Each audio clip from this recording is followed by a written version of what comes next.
Welcome in, fellow Potterheads. Tonight, beneath the starry ceiling of the Great Hall, we will be going over magical tales from the wizarding world to guide you gently into the realm of dreams. Before we disappear behind the veil of dreams, take a moment to cast your support spell, tap the like button, and join our magical community by subscribing. Also, I'm curious what time it is in your corner of the wizarding world. Whether you're watching from California, Hogsmeade, or London, share your location in the comments below. Your participation will be greatly appreciated and helps our magical community grow stronger. Now, the time for incantations has passed. Dim your lights, find your most comfortable position, and prepare to be transported to the world of witchcraft and wizardry as we begin tonight's magical tales. Chapter 9. Magical Weather Control at the Coast. Above the restless interface where ocean meets sky, where massive weather systems spiral across thousands of miles of open water before hurling themselves against the steadfast shores, coastal wizards have developed some of the most sophisticated and powerful weather magic ever practiced. As storm clouds gather on the distant horizon, and the first whispers of changing wind carry the scent of rain across the waves, let us explore the remarkable traditions of magical weather control that have protected coastal communities and shaped maritime civilization for countless generations. The coastal environment presents unique challenges and opportunities for weather magic practitioners.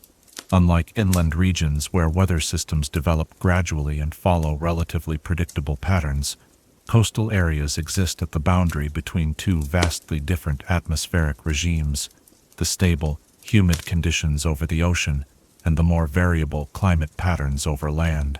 This boundary zone generates complex weather phenomena that can change with startling rapidity, creating conditions that require both exceptional skill and profound understanding of atmospheric magical principles.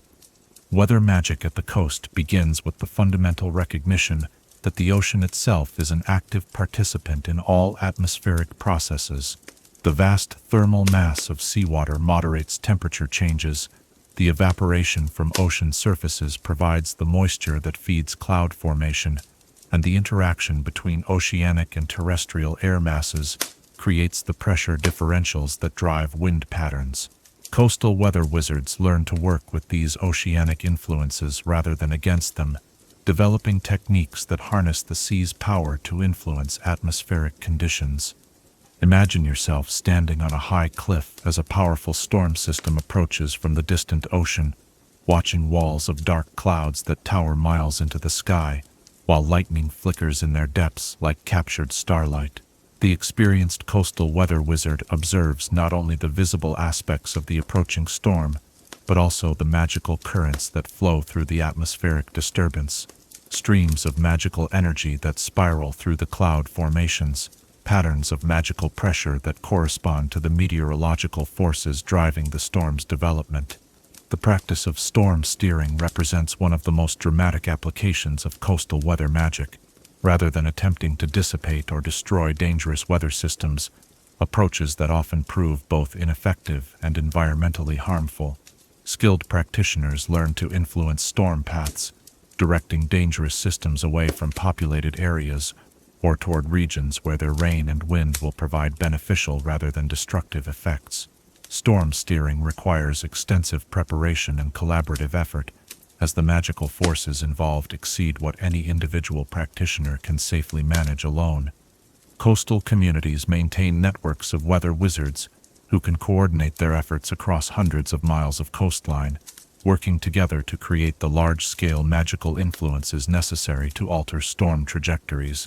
These collaborative workings often involve lighthouse keepers, whose elevated positions and powerful magical infrastructure make them ideal anchor points for weather control spells.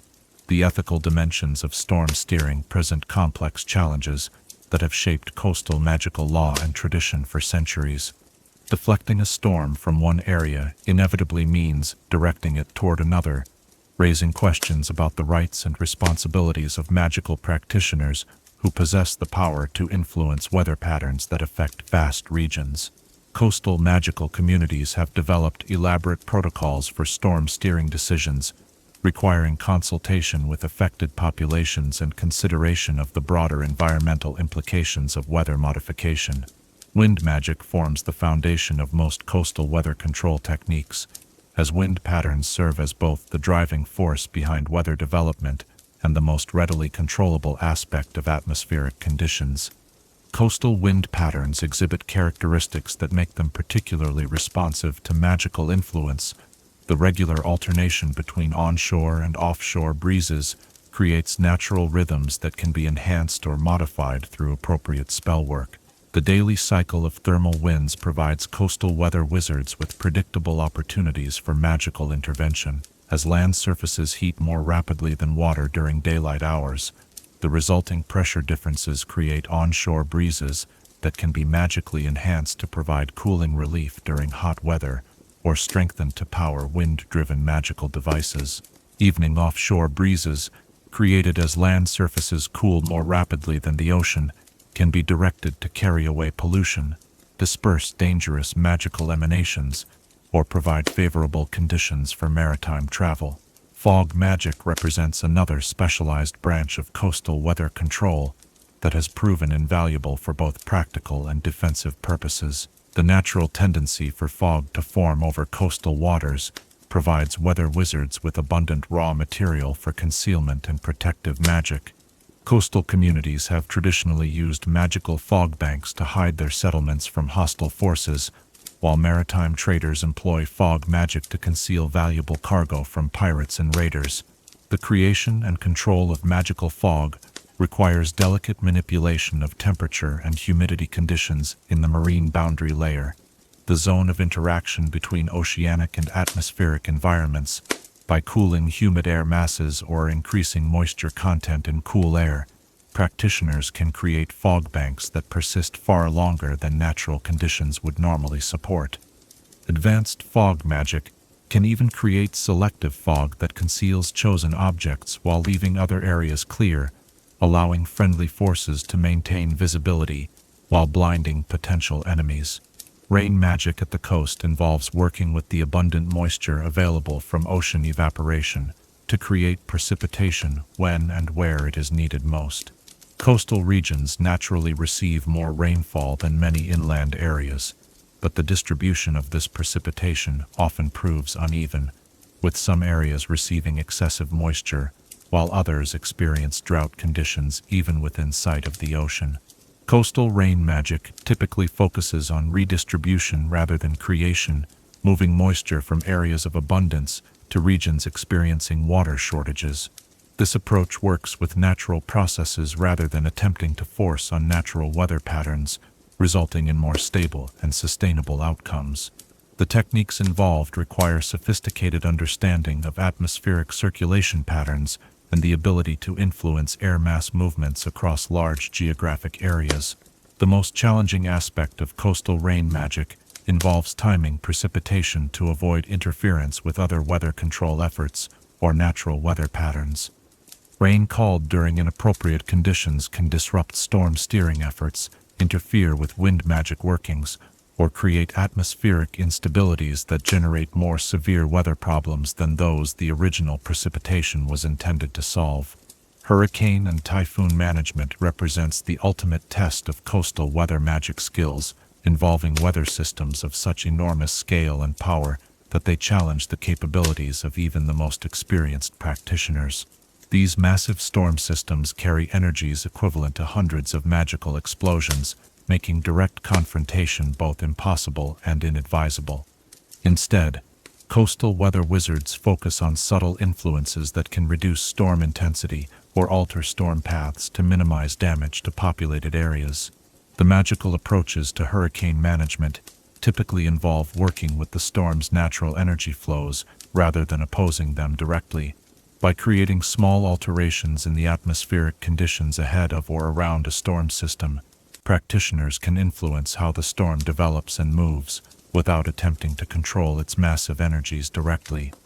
These subtle interventions require precise timing and careful coordination among multiple practitioners, as even small miscalculations can have enormous consequences when dealing with such powerful weather systems. Early warning systems enhanced by weather magic provide coastal communities with advance notice of dangerous conditions that extends far beyond what conventional meteorological methods can achieve. Weather-sensitive magical devices can detect approaching storms days or even weeks before they become visible to ordinary observation, allowing communities time to prepare defenses or evacuate if necessary. These magical early warning systems often incorporate scrying techniques that allow practitioners to observe weather conditions hundreds of miles away, divination methods that can predict weather changes before they begin to manifest physically, and communication networks that can rapidly share weather information across vast distances. The integration of these magical methods with conventional weather observation creates monitoring capabilities that far exceed what either approach could achieve alone. Coastal communities also maintain emergency weather response protocols that can be activated when natural weather systems exceed the capacity of weather magic to control or redirect them. These protocols involve combinations of magical and mundane defensive measures, reinforcement spells for buildings and infrastructure, magical barriers that can deflect wind and rain, emergency shelter systems that can protect populations during severe weather events, and evacuation procedures that utilize magical transportation when conventional methods become impossible. The seasonal management of coastal weather patterns requires year-round attention from weather magic practitioners, as the changing relationship between oceanic and atmospheric conditions throughout the annual cycle creates constantly shifting challenges and opportunities. Winter storm seasons demand different magical approaches than summer thunderstorm periods, while transitional seasons often produce the most unpredictable and potentially dangerous weather conditions. Collaborative weather management between coastal communities has evolved into sophisticated regional systems that coordinate weather magic efforts across entire oceanic basins. These networks allow practitioners to share information about developing weather systems, coordinate responses to major storms that affect multiple communities, and implement large-scale weather modification projects that benefit entire regions. The training required to master coastal weather magic involves years of study combining theoretical knowledge of atmospheric science with practical experience in magical manipulation of weather systems. Students typically begin with simple wind magic exercises and gradually progress to more complex techniques as their understanding and capabilities develop. The most advanced practitioners often specialize in particular aspects of weather magic, storm management, precipitation control, wind manipulation, or atmospheric scrying, while maintaining basic competency in all areas. Modern coastal weather magic has begun incorporating insights from global atmospheric research, recognizing that local weather patterns are connected to planetary-scale circulation systems that can influence conditions thousands of miles away. This broader perspective has led to development of weather magic techniques that work with global atmospheric patterns, rather than focusing solely on local conditions, resulting in more effective and sustainable weather management practices. The environmental responsibilities associated with weather magic practice have become increasingly important as coastal magical communities recognize their role as stewards of atmospheric resources that affect vast regions and millions of people. Ethical weather magic practice now includes consideration of long-term environmental impacts, coordination with non-magical weather management efforts, and respect for the rights of all communities affected by weather modification activities. International cooperation in weather magic has become essential as magical communities recognize that atmospheric systems transcend political boundaries and that weather modification in one region can have far-reaching effects on conditions elsewhere. Treaties and agreements governing the use of weather magic help prevent conflicts between communities, while ensuring that weather modification efforts support rather than undermine global atmospheric stability. As you imagine yourself standing in the calm eye of a magical storm, surrounded by walls of wind and rain that bend away from your location through the skilled application of protective weather magic, you begin to understand the profound responsibility that comes with the power to influence atmospheric forces. The ability to control weather carries with it obligations not only to one's own community, but to all who share the atmospheric environment that connects every place on Earth. The gentle sound of wind moving through the magical barriers that protect you, the distant rumble of thunder that speaks of power held in careful check, the soft patter of rain that falls exactly where it is needed most. These sounds tell the story of humanity's long struggle to find harmony with forces far greater than ourselves. In the careful balance between human needs and natural processes, in the collaborative effort required to manage systems too vast for any individual to control, the practice of coastal weather magic embodies lessons that extend far beyond meteorology. As the sound of wind and wave settles into the peaceful rhythm that follows successful weather working, consider this question that has guided generations of weather magic practitioners. What responsibilities do we accept when we gain the power to influence forces that affect the lives and livelihoods of countless others? And how do we balance our desire to protect those we care about with our obligation to serve the greater good of all who share the sky above and the sea below? Chapter 10. Sacred Coastal Rituals and Ceremonies. In the timeless rhythm of waves against shore, where each tide marks another turning in the great wheel of seasons and years, coastal magical communities have woven their most sacred ceremonies into the very fabric of maritime life. As silver moonlight transforms the restless sea into a mirror of the heavens above, and the eternal conversation between earth and water continues in whispered tones, let us explore the profound rituals that bind coastal wizarding families to the deeper mysteries of ocean, sky, and the turning cycles that govern all life. The sacred calendar of coastal magical communities follows rhythms that are both ancient and immediate, marking not only the familiar turning of seasons, but also the more subtle cycles of tide and moon, storm and calm, that shape life at the edge of the sea. These ceremonies serve multiple purposes. They strengthen the bonds between community members, they honor the natural forces upon which coastal life depends, and they maintain the delicate magical balances that allow human settlements to thrive in harmony with the powerful elemental energies of the maritime environment. The most fundamental of all coastal ceremonies is the daily tide greeting, a simple but profound ritual performed by individuals and families as they begin each day. Picture yourself rising before dawn and walking to the water's edge, where the morning tide awaits like an old friend returning from a long journey. The ritual involves wading into the shallows and offering a few drops of fresh water to the sea, symbolically acknowledging the gift of life-giving water, while recognizing the sea's vastness and power. This daily offering creates a personal connection between the practitioner and the greater oceanic forces that influence coastal life.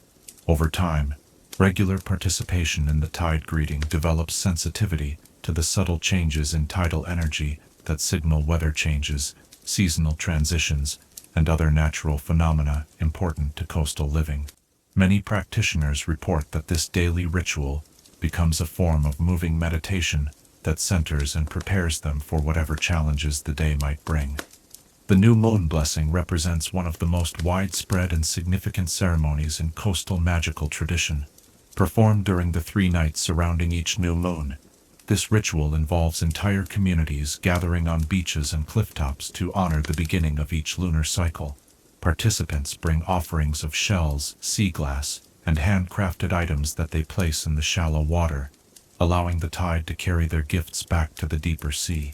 The ceremony begins with the lighting of driftwood fires that are carefully arranged in patterns that mirror the constellation visible overhead during that particular lunar month. As the fires burn, community members share stories of the previous month's challenges and victories, expressing gratitude for blessings received and seeking guidance for the cycle ahead.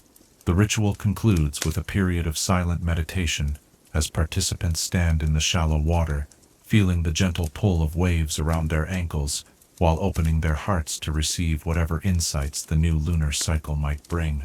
Seasonal transition ceremonies mark the critical moments when the relationship between land and sea shifts in response to changing solar energy and atmospheric patterns. The autumn tide turning, performed during the weeks surrounding the autumnal equinox, acknowledges the approaching time when storms will become more frequent and the sea's mood will grow more volatile. Communities use this ceremony to strengthen protective magic around their settlements and to prepare both practically and spiritually for the challenges of the stormy season ahead. The ritual involves the construction of temporary structures made from driftwood, kelp, and stones arranged in patterns that channel protective energy around the community's living areas. These structures remain in place throughout the storm season, gradually weathering and eventually returning to the sea that provided their materials. The ceremony emphasizes the temporary nature of human settlements in the face of the sea's eternal presence, while also celebrating the community's determination to persist and thrive despite the challenges they face. The Spring Awakening ceremony celebrates the return of calmer weather and the renewal of life that comes with longer days and warming waters. Participants gather sea vegetables, flowers, and shells to create elaborate temporary artworks that are placed where the incoming tide will gradually claim them. The ceremony includes dancing, singing, and the sharing of foods that incorporate the first fresh marine plants of the growing season.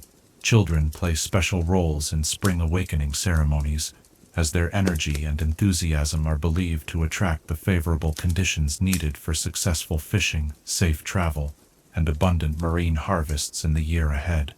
Young participants often lead processions along the beach, carrying banners made from kelp and shells, while singing traditional songs that call upon the sea's blessing for growth and prosperity. Wedding ceremonies in coastal magical communities incorporate elements that reflect the maritime environment's influence on partnership and family life. Coastal wedding traditions include the exchange of waters, where partners bring water from their respective families' traditional gathering places and combine them in a single vessel that will be kept in their new home as a symbol of their united lives. The most elaborate coastal weddings include the construction of the family tide pool, where the couple works together to create a miniature tidal ecosystem that will serve as a focal point for their domestic magical practice. This tide pool requires ongoing care and attention from both partners, symbolizing the constant nurturing that successful relationships require. The magical creatures that eventually make their home in the family tide pool are believed to bring good fortune and protection to the household. Coastal wedding ceremonies typically take place during rising tides, symbolizing the growth and expansion that marriage brings to both partners' lives. The ceremony concludes with the couple walking together into the surf, allowing the waves to wash over them as a blessing from the sea itself. Wedding guests often throw flowers and shells into the water around the couple, creating temporary floating gardens that drift away on the tide, carrying the community's wishes for the new marriage's success.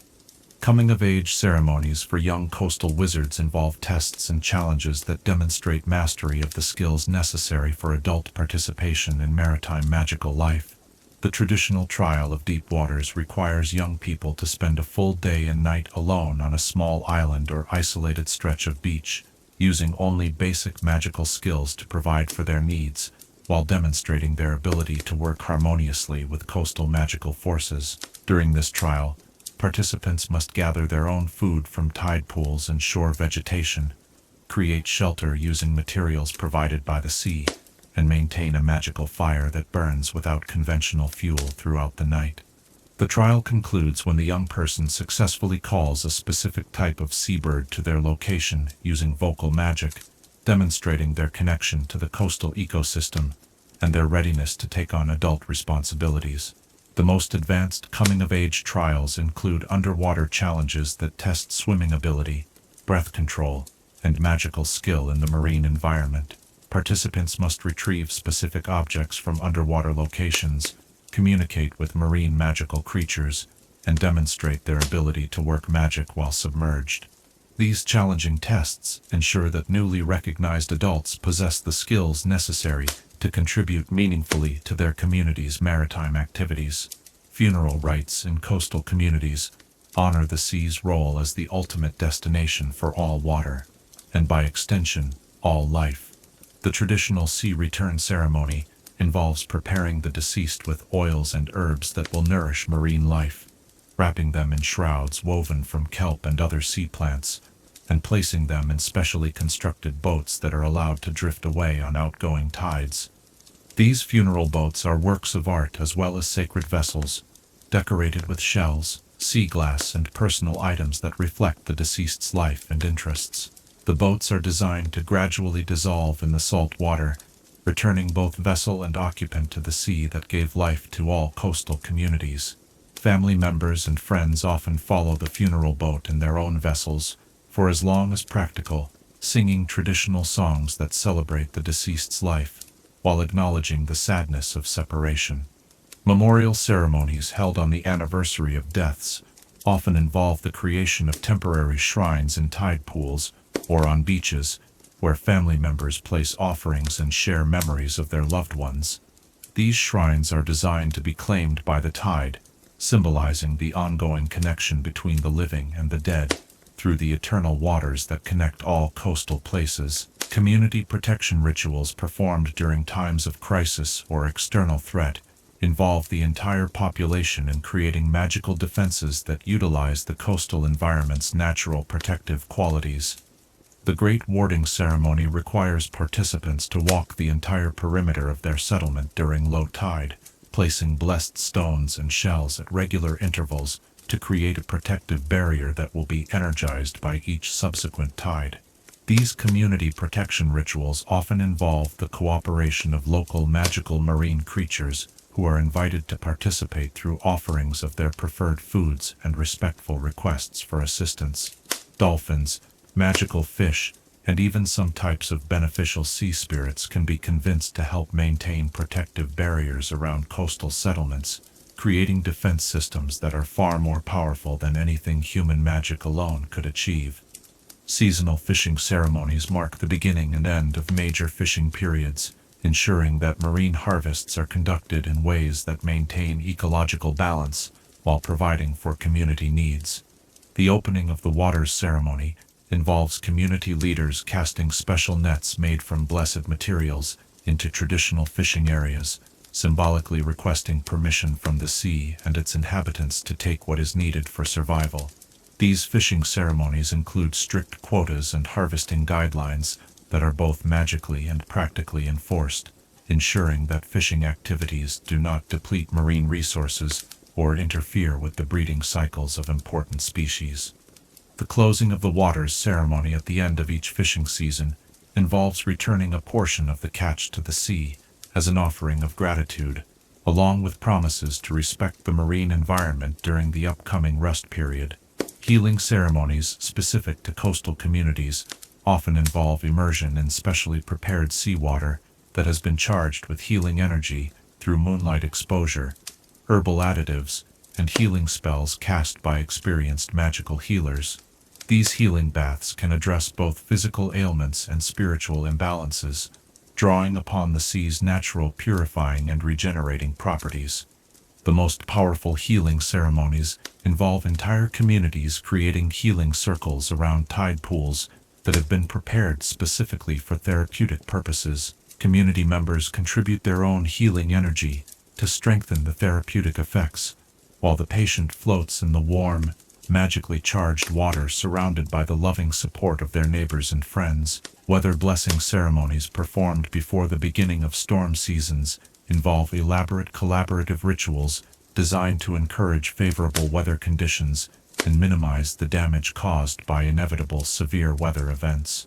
These ceremonies require the participation of weather magic specialists from multiple communities, working together to create large-scale protective effects that can influence weather patterns across entire coastal regions. The Great Storm Calling Ceremony, performed once each generation, involves summoning a controlled magical storm that tests and strengthens community defenses while providing the intense magical energy needed to renew protective spells and barriers. This dangerous but necessary ritual requires the most skilled weather workers and involves careful preparation that can take months to complete properly. Harvest blessing ceremonies celebrate the abundance that the sea provides to coastal communities, while acknowledging the risks and uncertainties that make marine harvesting challenging and sometimes dangerous. These ceremonies involve the preparation and sharing of elaborate feasts that incorporate the full variety of sea vegetables, fish, and other marine products that sustain coastal life. The preparation of these ceremonial feasts becomes a community art form, with different families contributing specialized dishes that reflect their unique traditions and expertise. The sharing of these meals strengthens community bonds, while ensuring that knowledge about food preparation and preservation is passed down to younger generations. As you imagine yourself participating in one of these ancient coastal ceremonies, standing with your neighbors on a moonlit beach, while gentle waves provide a rhythmic accompaniment to songs that have been sung for countless generations, you begin to understand how these rituals create connections that extend far beyond the human community to encompass the entire coastal ecosystem. The ceremonies serve as living links between past and future, honoring the wisdom of ancestors while preparing younger generations to face the challenges and opportunities that coastal life will bring. In their combination of practical preparation and spiritual celebration, these rituals embody the balanced approach to life that allows human communities to thrive in partnership with the powerful natural forces that shape the coastal environment.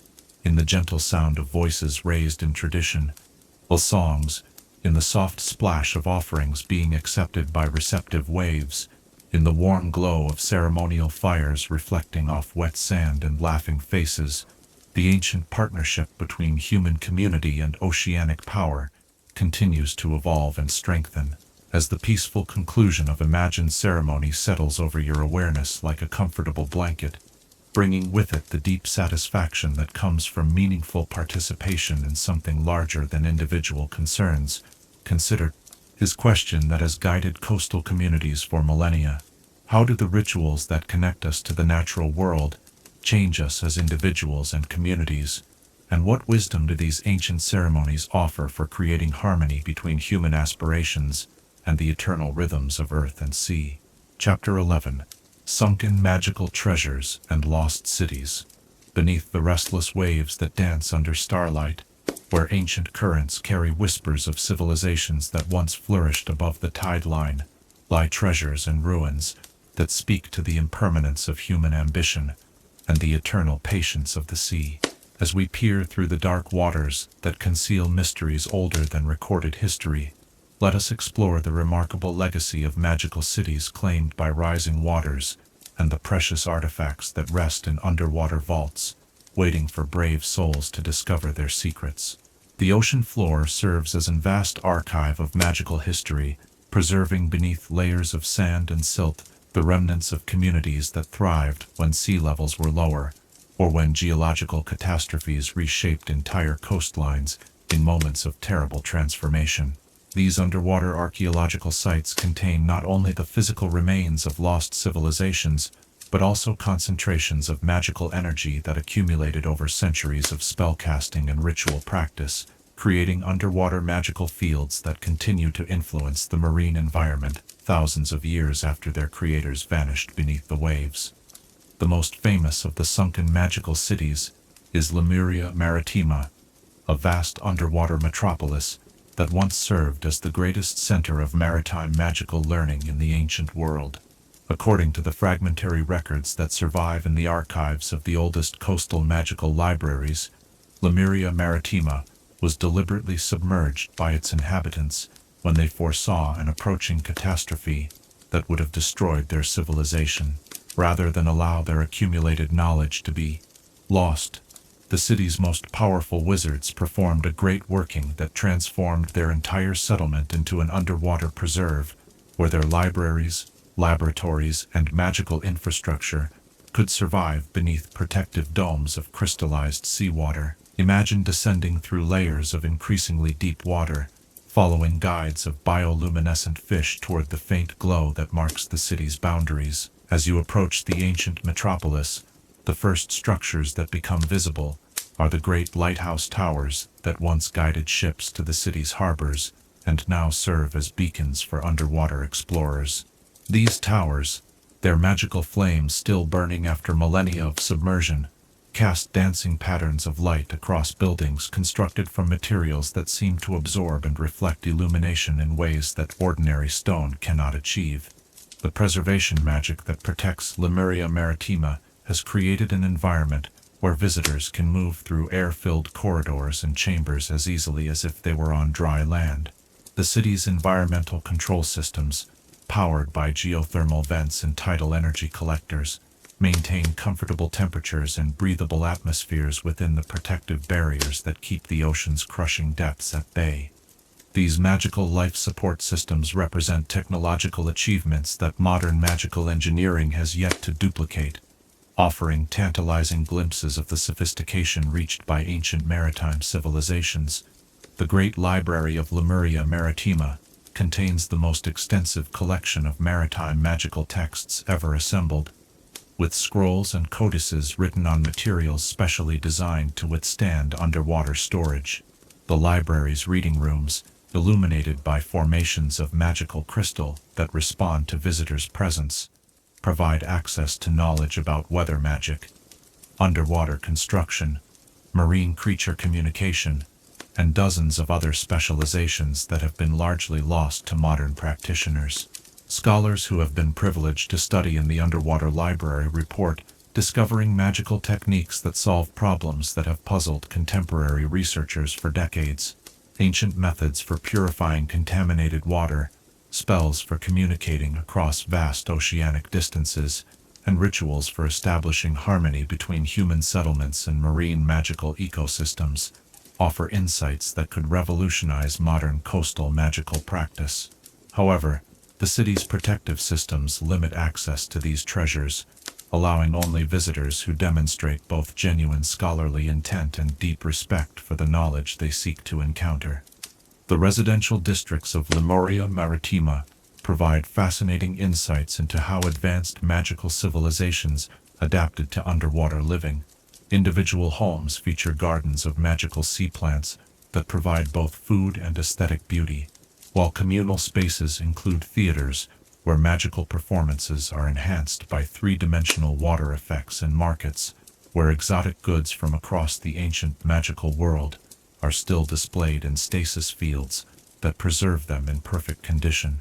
The most mysterious area of the sunken city is the Temple of Deep Currents, where the ancient inhabitants performed rituals designed to maintain harmony between their underwater civilization and the greater oceanic forces that surrounded them.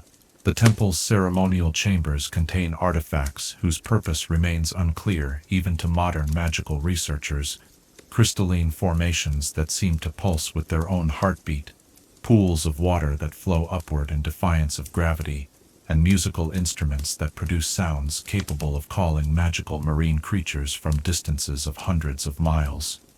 Beyond the preserved cities like Lemuria Maritima, the ocean floor is scattered with countless smaller ruins that represent the remains of coastal settlements claimed by natural disasters, rising sea levels, or magical catastrophes. These scattered archaeological sites often contain individual treasures of extraordinary value, magical artifacts that were lost when their owners fled rising waters, ceremonial objects that were deliberately hidden underwater for safekeeping, and naturally occurring magical formations that developed in response to the concentrated magical activity of now vanished communities. Treasure hunting in underwater magical sites requires specialized skills that combine advanced diving magic with archaeological expertise and deep understanding of underwater magical phenomena. The pressure and darkness of deep-water environments create challenges that even experienced magical practitioners find daunting, while the magical fields that accumulate around underwater ruins can interfere with spells and enchantments in unpredictable ways. The most successful underwater treasure hunters develop partnerships with magical marine creatures who can provide guidance through underwater ruins and protection from the dangers that guard many sunken treasures. Magical dolphins often serve as guides to promising archaeological sites, while partnerships with merpeople communities can provide access to underwater territories that would otherwise remain completely inaccessible to surface-dwelling explorers. The ethical considerations surrounding underwater treasure recovery have become increasingly important as the magical world has developed greater appreciation for the historical and cultural value of underwater archaeological sites. Modern treasure hunting expeditions typically operate under strict guidelines that require thorough documentation of discoveries, careful preservation of archaeological context, and sharing of findings with relevant scholarly institutions. Many of the most valuable underwater treasures are not precious metals or gemstones, but magical artifacts whose properties have been enhanced by centuries or millennia of immersion in magically charged seawater. Wands that have absorbed tidal energy become exceptionally powerful tools for water-related magic, while jewelry exposed to deep-sea magical fields can provide protection against a wide variety of hostile spells and curses. The most prized underwater discoveries are books and scrolls that contain knowledge lost to surface civilizations. These texts, preserved by magical materials and underwater stasis fields, often describe magical techniques that were considered common knowledge in ancient times, but have since been forgotten by modern practitioners. Recovery expeditions that successfully retrieve intact ancient libraries can revolutionize entire fields of magical study, providing insights that advance understanding of magical theory and practice by centuries. Shipwrecks of magical vessels create their own category of underwater treasure sites, as these ships often carried valuable cargoes of magical goods and artifacts when they met their fate beneath the waves.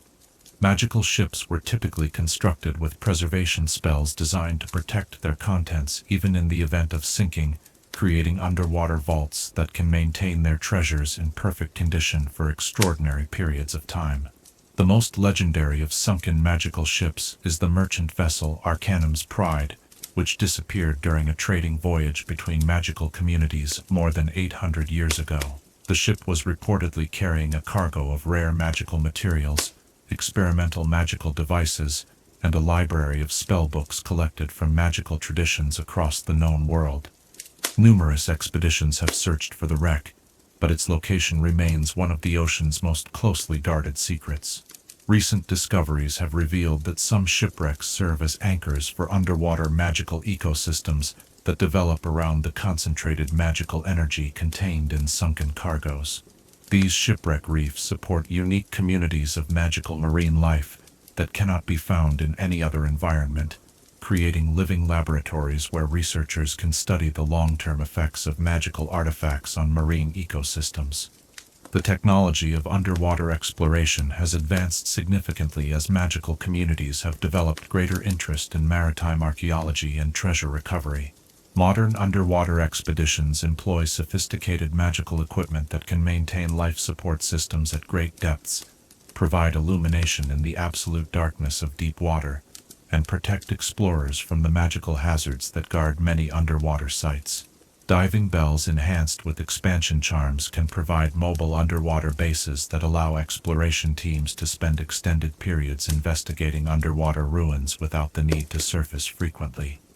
These magical vessels include workshops where artifacts can be safely examined and preserved, communication systems that maintain contact with surface support teams, and emergency systems that can provide rapid evacuation if dangerous conditions develop. The most advanced underwater exploration utilizes magical submersibles that can navigate through underwater caverns and reach archaeological sites in the deepest ocean trenches. These vessels combine magical propulsion systems with sophisticated sensor arrays that can detect magical emanations from buried artifacts, map the layout of underwater ruins through solid rock and sediment, and identify potentially dangerous magical fields before explorers encounter them directly. Partnership agreements between surface magical communities and underwater civilizations have opened new possibilities for collaborative archaeological projects that were impossible when surface and marine magical societies remained isolated from each other. Merpeople archaeologists bring unique perspectives and capabilities to underwater exploration, while surface researchers contribute magical techniques and equipment that complement traditional underwater investigation methods. These collaborative projects have revealed that many supposedly lost civilizations continue to exist in modified forms beneath the waves, their descendants adapting to underwater life while maintaining connections to their ancestral heritage. These living underwater cultures serve as invaluable sources of information about historical events, ancient magical practices, and the locations of significant archaeological sites that might otherwise remain undiscovered. The preservation of underwater archaeological sites, has become a major concern, as increased exploration activity threatens to damage fragile underwater environments that have remained undisturbed for centuries or millennia. Modern archaeological protocols emphasize non-invasive investigation techniques that allow researchers to study underwater sites without removing artifacts from their original contexts or disrupting the magical fields that have preserved them. Advanced magical scanning techniques can now create detailed three-dimensional maps of underwater ruins without the need for physical excavation, while remote sensing spells can analyze the composition and magical properties of artifacts while they remain in their original locations. These techniques allow researchers to gather extensive information about underwater sites while minimizing their impact on fragile underwater environments. The legal frameworks governing underwater treasure recovery vary significantly between different magical jurisdictions, creating complex challenges for expeditions that operate in international waters or cross territorial boundaries. Some magical governments claim ownership of all underwater archaeological sites within their territorial waters, while others recognize the rights of discoverers to claim salvage rewards for their efforts. International magical organizations have begun developing standardized protocols for underwater archaeological work that balance the interests of researchers, treasure hunters, and the magical communities whose ancestors created the underwater sites. These emerging standards emphasize the importance of preserving archaeological context, sharing discoveries with relevant scholarly institutions, and respecting the cultural significance of underwater ruins to descendant communities. Museum collections of underwater treasures have become major attractions that allow the general magical public to appreciate the achievements of ancient underwater civilizations without the risks and challenges of deep-sea exploration. These collections often feature immersive exhibits that recreate underwater environments and allow visitors to experience simulated deep-sea exploration while learning about the history and culture of sunken magical cities. The most ambitious museum projects involve creating permanent underwater galleries where visitors can view archaeological sites in their original underwater contexts while protected by magical life support systems. These underwater museums preserve the authentic experience of deep-sea archaeology while making underwater treasures accessible to researchers and the public without disturbing fragile archaeological sites. As you imagine yourself floating weightlessly through the illuminated corridors of an ancient underwater palace, surrounded by artifacts that have rested beneath the waves since before recorded history began, you begin to understand why underwater archaeology has captured the imagination of magical researchers and treasure hunters alike. The combination of historical mystery, technological challenge, and the potential for discoveries that could revolutionize magical understanding creates an irresistible attraction for those who seek to unlock the secrets of the past. The gentle pressure of deep water around you, the dancing patterns of light reflected off ancient walls, the sense of connection to civilizations whose achievements surpass anything the modern magical world has accomplished. These experiences transform underwater exploration from mere treasure hunting into profound encounters with the deepest mysteries of magical history. In the soft glow of magical illumination that reveals wonders hidden for millennia, in the whispered stories told by artifacts that have waited patiently beneath the waves for someone to discover their secrets, the dialogue between past and present continues across the depths of time. As the peaceful darkness of deep water settles around your imagination like a protective embrace, consider this question that has driven underwater explorers throughout the ages. What responsibilities do we bear toward the achievements of lost civilizations, and how do the treasures we recover from beneath the waves change our understanding of what magical society might achieve when guided by wisdom rather than mere ambition? Chapter 12. The Future of Beach Magic. As dawn breaks over waters that have witnessed the rise and fall of countless magical traditions, painting the endless horizon with colors that speak of infinite possibility, we stand at the threshold between the ancient wisdom of coastal magic and the uncharted territories that await future generations of beach practitioners. In this gentle light that transforms the familiar shoreline into something new yet timeless, let us explore how the magical arts of sand and wave, might evolve to meet the challenges and opportunities that tomorrow's tides will bring. The future of beach magic rests not only in the hands of traditional practitioners who carry forward the accumulated wisdom of millennia, but also in the minds of young wizards who approach the coastal environment with fresh perspectives and innovative ideas that can breathe new life into ancient practices. These emerging practitioners bring to their magical studies an understanding of global interconnections, environmental awareness, and technological possibilities that previous generations could never have imagined, creating opportunities for magical development that honor traditional knowledge while embracing the transformative potential of new approaches. Environmental challenges facing the world's coastal regions have become central concerns for the magical communities that depend on healthy marine ecosystems for their continued prosperity and spiritual well-being. Rising sea levels, changing ocean temperatures, pollution from both magical and mundane sources, and the disruption of natural cycles by human activity create unprecedented challenges that require magical responses of extraordinary sophistication and international scope. Future beach magic practitioners are developing techniques that go far beyond the traditional focus on local weather control and small-scale environmental management to address planetary-scale environmental challenges that affect coastal regions worldwide.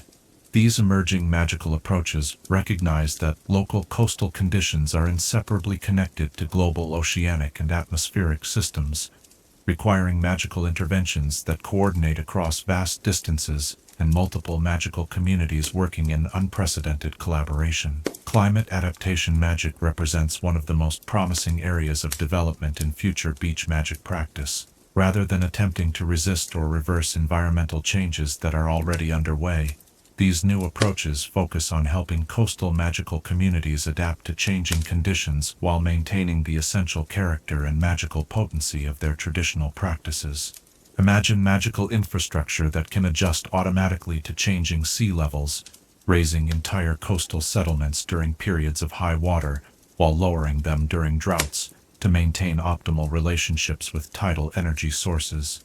Experimental magical technologies are being developed that could make such adaptive infrastructure possible, using principles of expansion and contraction magic, combined with sophisticated environmental monitoring systems that can anticipate and respond to changing conditions faster than any human operator could manage. The integration of ancient magical wisdom with contemporary understanding of environmental science has produced new magical specializations that didn't exist in previous eras. Ocean healing magic combines traditional water purification techniques with modern understanding of marine ecosystem dynamics to develop magical treatments for environmental damage that affects vast oceanic regions. Practitioners of this emerging discipline work with both magical marine creatures and mundane marine life to restore damaged coral reefs, clean polluted water masses, and re-establish natural balance in ecosystems that have been disrupted by human activity. Coral restoration magic has become particularly important as climate change threatens coral reef systems worldwide.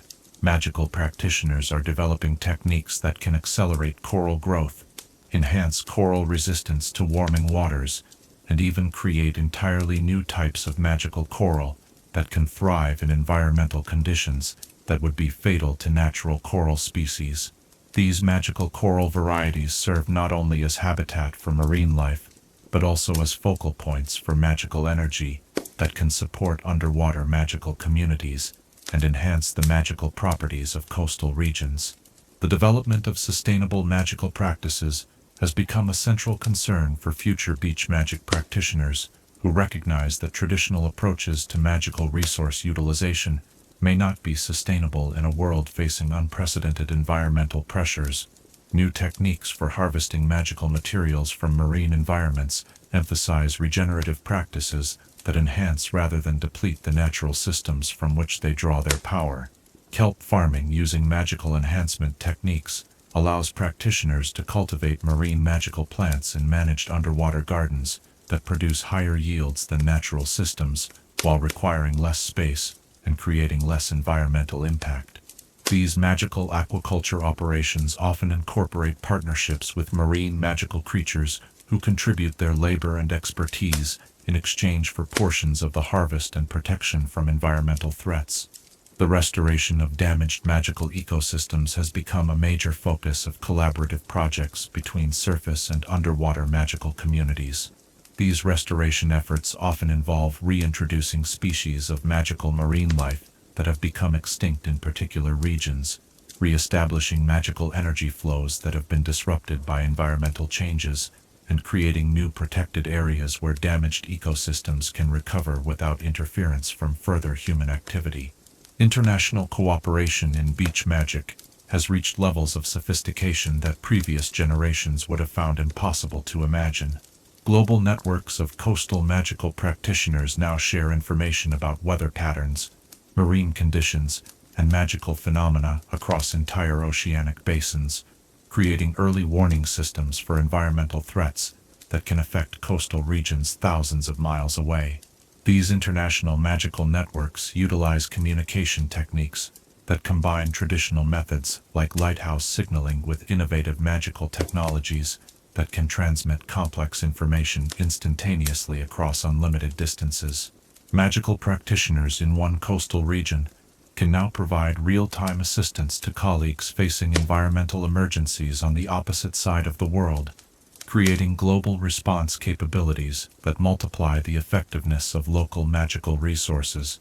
The development of magical technologies specifically designed for coastal and marine applications has accelerated dramatically as magical communities recognize the importance of maintaining their connection to maritime environments despite environmental challenges.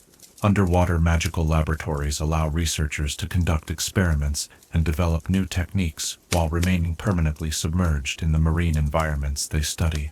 Submersible magical workshops can travel to underwater archaeological sites, environmental damage areas, and remote oceanic locations where traditional surface-based magical operations would be impossible or impractical. These mobile magical facilities often serve multiple coastal communities, providing access to specialized equipment and expertise that individual communities could not afford to maintain independently.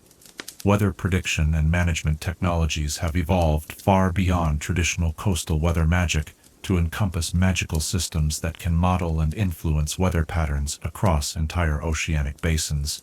These advanced weather magic systems utilize networks of magical monitoring stations, underwater sensors, and atmospheric magical probes that provide real-time information about conditions affecting vast oceanic regions.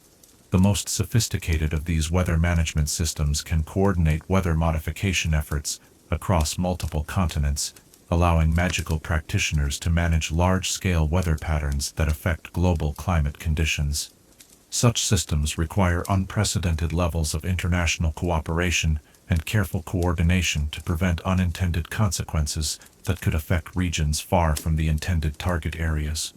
Education in beach magic has been revolutionized by new teaching methods that combine traditional apprenticeship approaches with innovative magical technologies that can provide immersive learning experiences previously impossible to achieve. Students can now experience simulated deep-sea exploration, practice dangerous weather magic techniques in safely controlled environments, and learn from master practitioners located anywhere in the world through magical communication and teaching systems. Virtual reality magic allows students to explore underwater archaeological sites, observe rare magical marine phenomena, and practice complex magical techniques without the risks and expenses associated with real-world training in challenging maritime environments.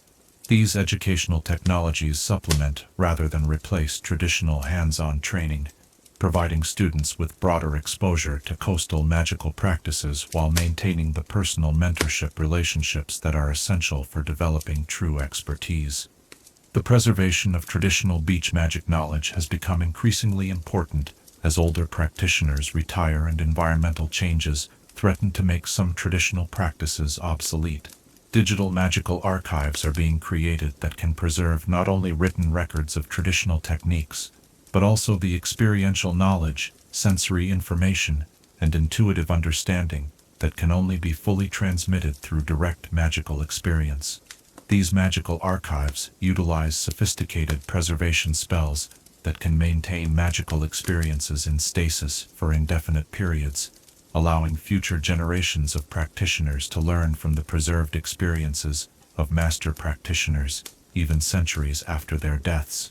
The archives also serve as resources for developing new magical techniques by combining elements from different traditional approaches in ways that might not have been possible when practitioners from different traditions had limited opportunities for collaboration.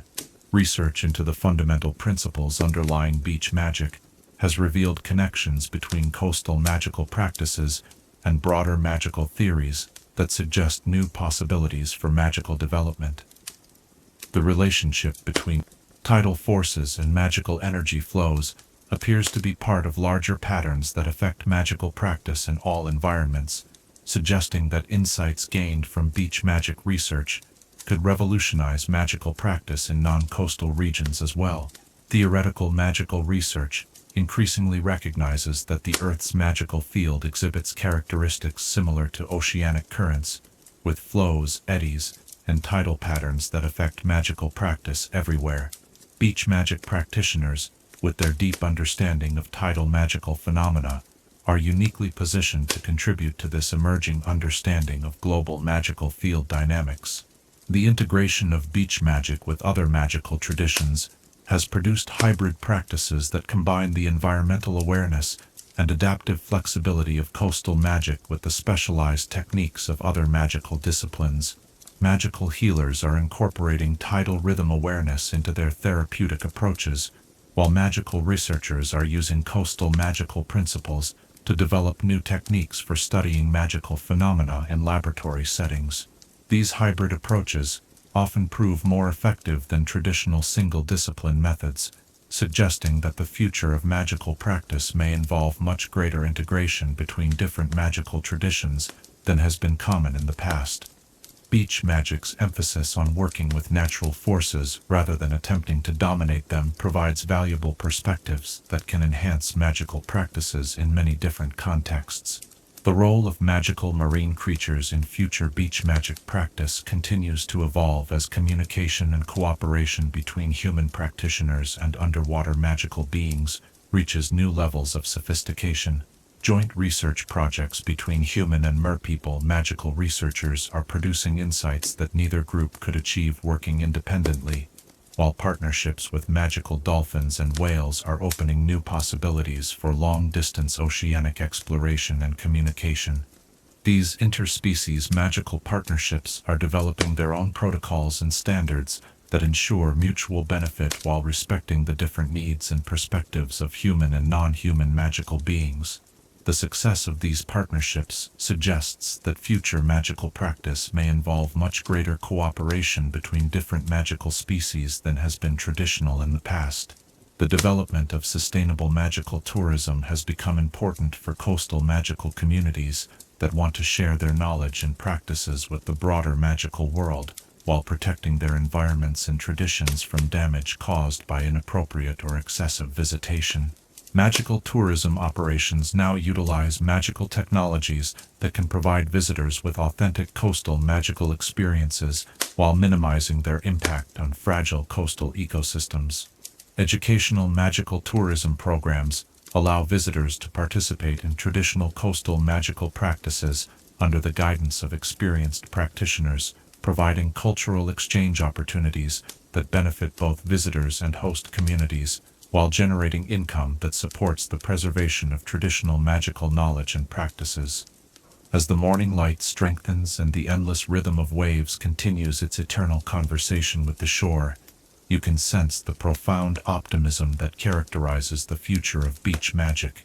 Despite the challenges posed by environmental change and the complexity of modern magical practice, the fundamental principles that have sustained coastal magical communities for millennia remain as relevant and powerful as ever.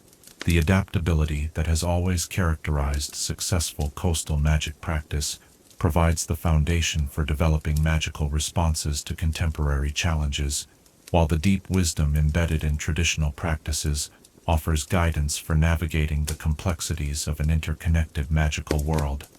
The collaboration between human practitioners and magical marine beings creates possibilities for magical development that neither group could achieve alone, while international cooperation among coastal magical communities provides the scale of magical response necessary to address global environmental challenges. Future generations of beach magic practitioners will inherit both the accumulated wisdom of thousands of years of coastal magical practice and the tools and opportunities necessary to adapt that wisdom to meet challenges that their predecessors could never have imagined. Their success will depend not only on their mastery of traditional techniques, but also on their ability to innovate, collaborate, and maintain the essential spirit of harmony with natural forces that has always been the heart of beach magic practice. In the gentle sound of waves that will continue long after all current practitioners have returned to the sea, in the endless cycle of tides that connects past and future in an eternal present moment, the future of beach magic unfolds like a vast ocean of possibility waiting to be explored. As the peaceful rhythm of shore and sea settles into your awareness, like a blessing that extends across all time, consider this question that will guide the next generation of coastal magical practitioners. How can we honor the wisdom of those who came before, while embracing the innovations necessary to meet tomorrow's challenges, and what legacy do we hope to leave in the sand for those who will walk these shores, long after our own footprints have been washed away by time's patient tide? Chapter 1. The Ancient Origins of Coastal Wizarding Settlements. Long before the Ministry of Magic established its careful regulations about wizarding settlements, long before the International Statute of Secrecy required magical communities to hide from Muggle eyes, there existed a time when witches and wizards freely chose where to make their homes based purely on the strength of magic that flowed through the land. In those ancient days, when the world was younger, and magic ran more freely through every stone and stream, the wisest among our ancestors discovered something remarkable about the places where earth meets sea. Picture yourself standing on a windswept cliff in the early morning hours, when mist still clings to the waves below, and the sun has barely begun to paint the horizon with its golden light. The salt-laden air fills your lungs as you breathe deeply, and you can almost feel the ancient magic that first drew wizarding families to these coastal edges thousands of years ago. Here, where the solid permanence of land yields to the ever-changing rhythm of the ocean, our magical predecessors found something that inland settlements could never provide: a meeting place of two fundamental forces that created magic more powerful than either could produce alone. The earliest coastal wizarding settlements emerged not by accident, but through careful observation of magical phenomena that occurred naturally along shorelines. Ancient witches and wizards noticed that spells cast near the ocean seemed to carry further, lasting longer, and penetrating deeper into the fabric of reality than those performed elsewhere. They observed that potions brewed with seawater possessed properties that fresh water could never replicate, and that magical creatures dwelling in tide pools displayed abilities unknown to their inland cousins. These early settlers understood something that modern wizarding society has largely forgotten in its rush toward urban magical communities. Like Diagon Alley, the ocean itself is a source of ancient primal magic that predates human spellcasting by countless millennia. Every wave that crashes against the shore carries with it magical energy that has been building across vast distances, gathering power from storms and currents, from the deep places where sunlight never reaches, and from the dance between moon and tide that governs the very heartbeat of our world. Imagine walking along a stretch of beach that has been home to wizarding families for generations upon generations. The sand beneath your feet holds memory, each grain polished smooth by waves that have carried whispers of magic from distant shores. As you pause to pick up a shell, you might notice how it seems to pulse gently with its own inner light, a phenomenon that occurs only in shells touched by magical tides. The sound it makes when held to your ear is not merely the echo of blood in your veins, as Muggles believe, but the actual voice of the sea itself, speaking in a language older than words. The wizarding families who first established permanent settlements along these magical coastlines developed traditions and practices that took full advantage of their unique environment. They learned to read the patterns in sea foam to predict weather weeks in advance. They discovered that certain types of sand, when combined with specific seaweeds gathered at precisely the right phase of the moon, could create protective barriers more powerful than any castle wall. Their children grew up swimming with selkies and learning water magic that their inland cousins could never master. These coastal communities developed their own distinct magical culture, one that revolved around the rhythm of tides and the cycle of storms. Their daily lives were governed not by the sun alone, but by the complex interplay between celestial bodies and the sea. They understood that magic performed during high tide would behave differently than magic worked during low tide, and they planned their most important spellcasting accordingly. Their festivals and celebrations honored both the gifts the sea provided and the respect it demanded, for they knew that the ocean's power could be as destructive as it was beneficial. The architecture of these early coastal settlements reflected their deep understanding of maritime magic. Houses were built not just to withstand storms, but to channel and amplify the magical currents that flowed between sea and shore. Walls were embedded with specific types of sea glass that could store magical energy during calm weather and release it during times of need. Rooftops were designed with channels that could direct both rainwater and ambient magical energy into underground storage chambers carved from living rock. You can still see evidence of this ancient wisdom in the few remaining coastal wizarding settlements that have survived to the present day. If you know where to look, and more importantly, if you know how to feel the subtle currents of magic that flow through such places, you can sense the accumulated power of centuries. The very stones of the oldest buildings seem to hum with absorbed spells, and the gardens that have been tended by magical hands for generation after generation grow plants found nowhere else on Earth.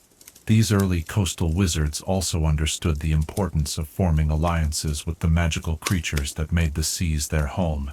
Unlike their inland counterparts, who often saw magical creatures as either resources to be exploited or threats to be eliminated, coastal wizarding communities recognized that their survival depended on maintaining harmony with the beings who ruled the waters. They learned the languages of dolphins and whales, entered into trade agreements with merpeople, and established protocols for sharing fishing grounds with selkies and water spirits. The knowledge these communities accumulated over centuries of coastal living became the foundation for many branches of magic that we take for granted today. Weather magic, for instance, was first developed by wizards who needed to predict and sometimes influence storms that could destroy their homes and livelihoods. Healing potions that utilized the regenerative properties of seawater trace their origins to remedies first discovered by coastal wise women who learned to harness the ocean's power to mend both body and spirit.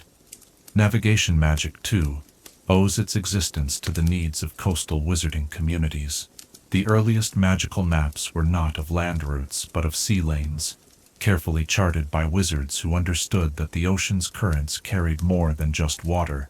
They carried streams of magical energy that could either aid or hinder travel, depending on how skillfully they were navigated.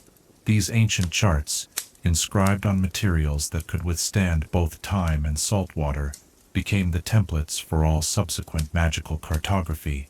As you contemplate these ancient origins, while listening to the eternal rhythm of waves against shore, you begin to understand why the magical properties of beaches continue to fascinate and inspire wizards to this day. The coastal settlements of our ancestors were more than just homes built by the sea. They were laboratories where human magic learned to dance with forces far older and more powerful than any individual spell or charm. The legacy of these pioneering communities lives on not just in the physical structures they left behind, but in the magical techniques they developed and the wisdom they accumulated about living in harmony with natural forces beyond human control. Their understanding that true magical power comes not from dominating nature, but from learning to work with it, has influenced every subsequent generation of coastal wizards. In the gentle lapping of waves against sand, in the cry of seabirds overhead, in the salt tang that carries on every ocean breeze, the magic of these ancient settlements continues. Each tide that rises and falls, connects us to the same forces that first drew witches and wizards to build their homes, where earth meets sea, reminding us that some forms of magic are too vast and ancient to ever be fully understood, only experienced and honored. The magical properties of different coastal regions vary dramatically based on geological, astronomical, and historical factors that create unique magical signatures for each stretch of shoreline. The granite cliffs of northern magical settlements generate different types of magical energy than the limestone formations found in warmer southern regions. Volcanic coastlines, where the Earth's molten heart meets the cooling embrace of the sea, create some of the most powerful and unpredictable magical environments known to wizarding society. The seasonal variations in coastal magic follow patterns that are both predictable and endlessly subtle. Winter storms charge the coastal environment with raw elemental energy that can power major magical workings, but requires exceptional skill to control safely. Spring tides bring renewal and growth energy that accelerates healing magic and promotes successful new ventures. Summer's long days and warm waters create ideal conditions for complex magical research and the cultivation of marine magical plants. Autumn's changing weather patterns provide perfect opportunities for divination and weather magic practice. The influence of astronomical events on coastal magical practice extends far beyond the familiar lunar cycles that govern tidal magic. Solar eclipses, when they occur over coastal regions, can temporarily alter the fundamental nature of local magical fields, creating opportunities for magical workings that would be impossible under normal conditions. Meteor showers over the ocean can charge seawater with stellar magical energy that remains potent for months after the celestial display has ended. The development of coastal magical communities has always depended on understanding and working with the natural magical currents that flow through their chosen locations. Ancient magical surveyors developed sophisticated techniques for measuring and mapping these invisible energy flows, creating detailed charts that guided settlement planning and magical infrastructure development. These surveys revealed that coastal magical energy flows in patterns as complex and variable as ocean currents themselves, with streams, eddies, and convergence zones that can dramatically affect the success of magical endeavors. The relationship between coastal settlements and their inland magical neighbors has evolved through centuries of cooperation, competition, and mutual learning. Coastal communities often served as trading posts where magical goods and knowledge from distant shores could be exchanged for the products and wisdom of inland magical regions. These trading relationships created cultural exchanges that enriched both coastal and inland magical traditions, leading to hybrid practices that combined the best elements of different magical approaches. The defensive capabilities developed by coastal magical settlements reflect the unique challenges of protecting communities that are accessible from both land and sea. Traditional defensive magic designed for land-based threats often proves inadequate against attacks that can approach from any direction across the vast expanse of the ocean. Coastal defense systems typically incorporate early warning networks that can detect approaching threats while they are still far from shore, magical barriers that can protect against both physical and magical attacks from the sea, and rapid response capabilities that allow communities to mobilize their defenses quickly when danger threatens. The architectural innovations developed by coastal magical builders represent some of the most sophisticated achievements in magical construction. Buildings must withstand not only the normal structural stresses found in any magical settlement, but also the corrosive effects of salt air, the dynamic forces of storm winds and flooding, and the unique magical fields generated by the interaction between terrestrial and marine magical environments. Coastal magical architecture often incorporates live, daring materials that can adapt and respond to changing conditions, self-repairing systems that can restore damage caused by severe weather, and integrated magical systems that draw power from environmental sources to support the community's magical infrastructure. The food traditions of coastal magical communities reflect both the abundance and the challenges of maritime living. The sea provides a seemingly endless variety of magical marine life, but harvesting these resources requires extensive knowledge of seasonal patterns, magical creature behavior, and sustainable collection practices. Coastal magical cuisine has developed sophisticated preservation techniques that maintain the magical properties of marine ingredients while allowing communities to store food supplies against the inevitable periods when rough weather makes fishing and gathering impossible. The healing traditions of coastal magical communities incorporate understanding of how marine environments affect health and magical well-being. Salt air, tidal rhythms, and the negative ion concentrations found near breaking waves all contribute to therapeutic effects that can accelerate healing and promote general wellness. Coastal magical healers have developed specialized treatments that utilize these environmental factors, creating healing protocols that are particularly effective for stress-related ailments, respiratory problems, and magical exhaustion. As the sound of distant waves fills your awareness, and the imagined scent of salt air surrounds you, consider this question that has puzzled magical historians for centuries. What drew those first coastal wizards to choose the uncertainty and challenge of seaside life over the safety and predictability of inland settlements, and what might their choice teach us about the relationship between magical power and the willingness to embrace the unknown? Chapter 2. Shell House and Other Magical Beach Dwellings. The architecture of dreams takes many forms, but perhaps none so enchanting as the homes that rise from sandy shores like treasures washed up by generous tides. Tonight, we shall explore the remarkable dwellings that coastal wizarding families have created, where shell and stone unite with magic to form sanctuaries that breathe with the rhythm of the sea itself. Imagine approaching such a dwelling as evening settles over the coastline, when the last rays of sunlight paint everything in shades of pearl and coral. The house before you seems to have grown rather than been built, its walls curving like the inside of a nautilus shell, spiraling upward in chambers that follow no earthly architectural principle. Each room flows into the next with the same natural grace that guides water, finding its way to the sea, creating spaces that feel both intimately cozy and mysteriously vast. The most famous of these coastal magical dwellings is Shell Cottage, which served as a refuge during the darkest days of the wizarding world's recent history. Yet Shell Cottage represents just one expression of a tradition that stretches back thousands of years, a tradition of building homes that exist in perfect harmony with their maritime environment. These dwellings tell the story of wizarding families who understood that their homes must be more than mere shelters. They must be partners in the magical work of daily life. The walls of traditional coastal wizarding homes are not built from ordinary materials, but from substances that the sea itself provides.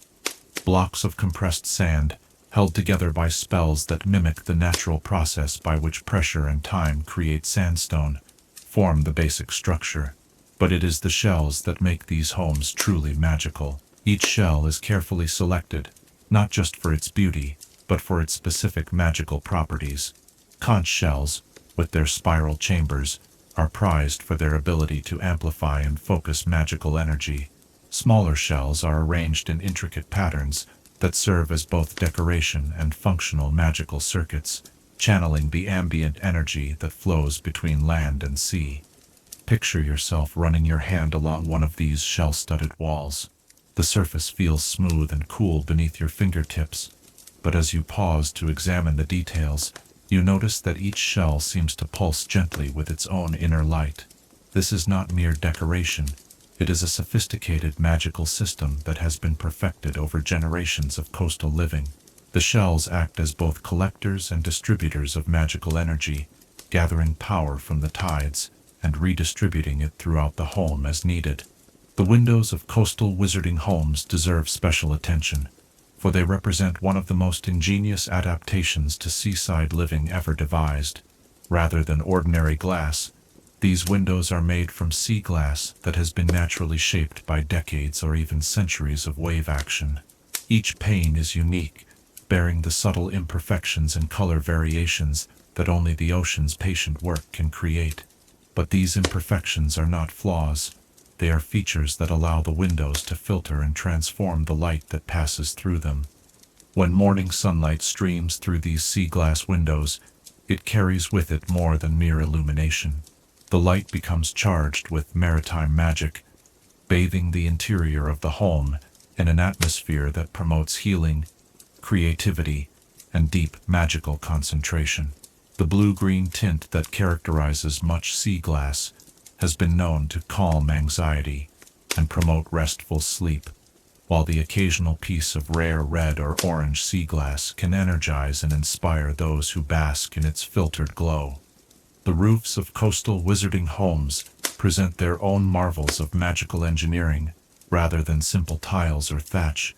These roofs are often constructed from overlapping layers of large shells, arranged in patterns that echo the scales of fish or the overlapping waves of the sea itself. These shell roofs do more than simply shed rain. They collect and channel both water and magical energy into the home's systems. Gutters carved from driftwood, polished smooth by salt and time, direct rainwater into underground cisterns, where it mingles with seawater to create potions and magical solutions that could never be replicated with ordinary freshwater. Step inside one of these remarkable homes, and you immediately notice how the interior spaces seem to expand and contract with the tides.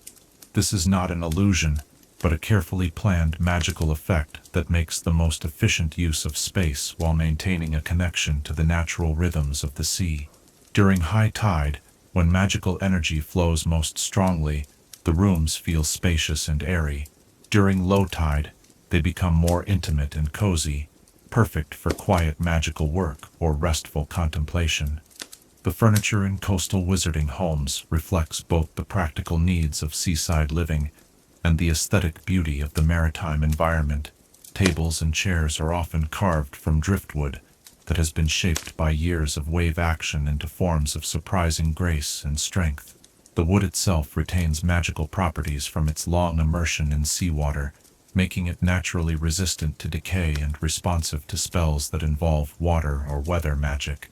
Beds in these homes are particularly remarkable, often built into alcoves that curve like the inside of shells, lined with mattresses stuffed with dried seaweed that has been treated with preservation charms. These beds do more than provide comfort. They actively promote healing and peaceful dreams. The seaweed filling contains traces of maritime magic that help to regulate body temperature and promote the deep, restorative sleep that is so essential for magical practitioners. The kitchens of coastal wizarding homes represent centuries of accumulated wisdom about cooking with the sea's bounty. Stoves are often built into alcoves, lined with heat-resistant shells that help to distribute warmth evenly while infusing food with subtle magical properties. Pantries are carved into the rock beneath the house, where the constant cool temperature and high humidity create perfect conditions for storing magical ingredients that derive from the sea. Perhaps most impressive of all are the magical protections that coastal wizarding families have developed to safeguard their homes from the sea's more destructive moods. Storm wards, anchored to shells and stones that have been blessed by generations of the same family, create barriers that can turn aside hurricane winds and mountainous waves. These protections do not fight against the storm's power, but rather redirect it, allowing the fury of the tempest to flow around and past the home like water flowing around a stone in a stream. The basements and foundations of these homes extend deep into the living rock of the coastline, creating spaces that remain cool and dry even during the most violent storms. These underground chambers serve multiple purposes. Some are workshops where delicate magical operations can be performed without interference from weather or tides. Others are libraries where ancient texts and scrolls are preserved in conditions that prevent the salt air from causing damage. Many coastal homes also feature special rooms designed for specific types of maritime magic. Scrying chambers, built into the highest towers with windows facing all directions, allow their occupants to observe both sea and sky for signs and omens. Tide pools, carefully maintained and specially designed indoor basins, provide living laboratories where magical marine creatures can be studied and consulted. Moon rooms, with roofs that can be opened to the night sky, serve as perfect spaces for magical work that depends on lunar influences. The gardens surrounding coastal wizarding homes are marvels in their own right, featuring plants that have been carefully selected and bred to thrive in salt air and sandy soil. Magical kelp grows in specially constructed pools that connect to the sea through hidden channels, while rare flowering vines that bloom only under the influence of sea spray climb trellises made from coral and driftwood. These gardens provide not only beauty, but also a constant supply of fresh ingredients for potions and spells that require maritime magical properties. Lighting in these homes comes from sources that would seem impossible to those unfamiliar with sea magic. Bioluminescent creatures, carefully cultivated in special tanks, provide gentle, living light that brightens and dims in response to the occupants' needs. Candles made from rendered whale oil, ethically obtained through partnerships with magical whales, burn with flames that shift color to indicate changes in weather or magical conditions. The most remarkable feature of many coastal wizarding homes is their ability to adapt and change with the seasons and tides. During winter storms, walls can be magically thickened and windows sealed with temporary barriers of hardened sea foam. In summer, the same walls can become more permeable, allowing cooling sea breezes to flow freely through the living spaces. This adaptability ensures that the home remains comfortable and functional regardless of the challenges that coastal living might present. As you envision yourself settling into a comfortable chair by the window of such a home, watching the endless dance of waves beneath a star-filled sky, you might feel the profound sense of peace that comes from living in harmony with forces greater than yourself. These homes represent more than mere architecture. They are expressions of a philosophy that values adaptation over resistance, cooperation over domination, and beauty over mere functionality. The construction techniques used in coastal wizarding homes have evolved over centuries to address the unique challenges of building in environments where salt air, shifting sand, and powerful storms create conditions that can destroy ordinary construction in a matter of years. Master builders of coastal magical homes typically serve apprenticeships that last decades, learning not only the technical aspects of magical construction, but also the deep understanding of environmental forces that allows them to create structures that can thrive in harmony with rather than in opposition to the maritime environment. The magical systems that power coastal wizarding homes draw energy from sources that would be impossible to utilize in inland locations. Tidal energy collectors, built into foundations and basement areas, can store the kinetic energy of moving water for use during calm periods. Wind capture systems integrated into the home's exterior walls and roof structures can convert the constant motion of sea breezes into usable magical energy. Solar collectors enhanced with magical amplification spells can provide power even during the overcast conditions that frequently affect coastal regions. The water systems in coastal wizarding homes represent marvels of magical engineering that solve complex problems related to saltwater exposure and variable water availability. Desalination systems powered by magical distillation can convert unlimited quantities of seawater into fresh water, suitable for drinking, cooking, and magical applications. Rainwater collection and storage systems enhanced with purification and preservation spells can provide backup water supplies during extended dry periods. Gray water recycling systems can process and reuse household wastewater for irrigation and non-potable applications. The magical workshops typically found in coastal wizarding homes are specifically designed to take advantage of the unique materials and energy sources available in maritime environments. Potion brewing laboratories often include specialized equipment for working with seawater, marine plant ingredients, and the volatile magical compounds that can be extracted from various types of sea life. Enchantment workshops frequently feature tools and workbenches made from materials that have been naturally charged with maritime magical energy through extended exposure to tidal forces and salt water.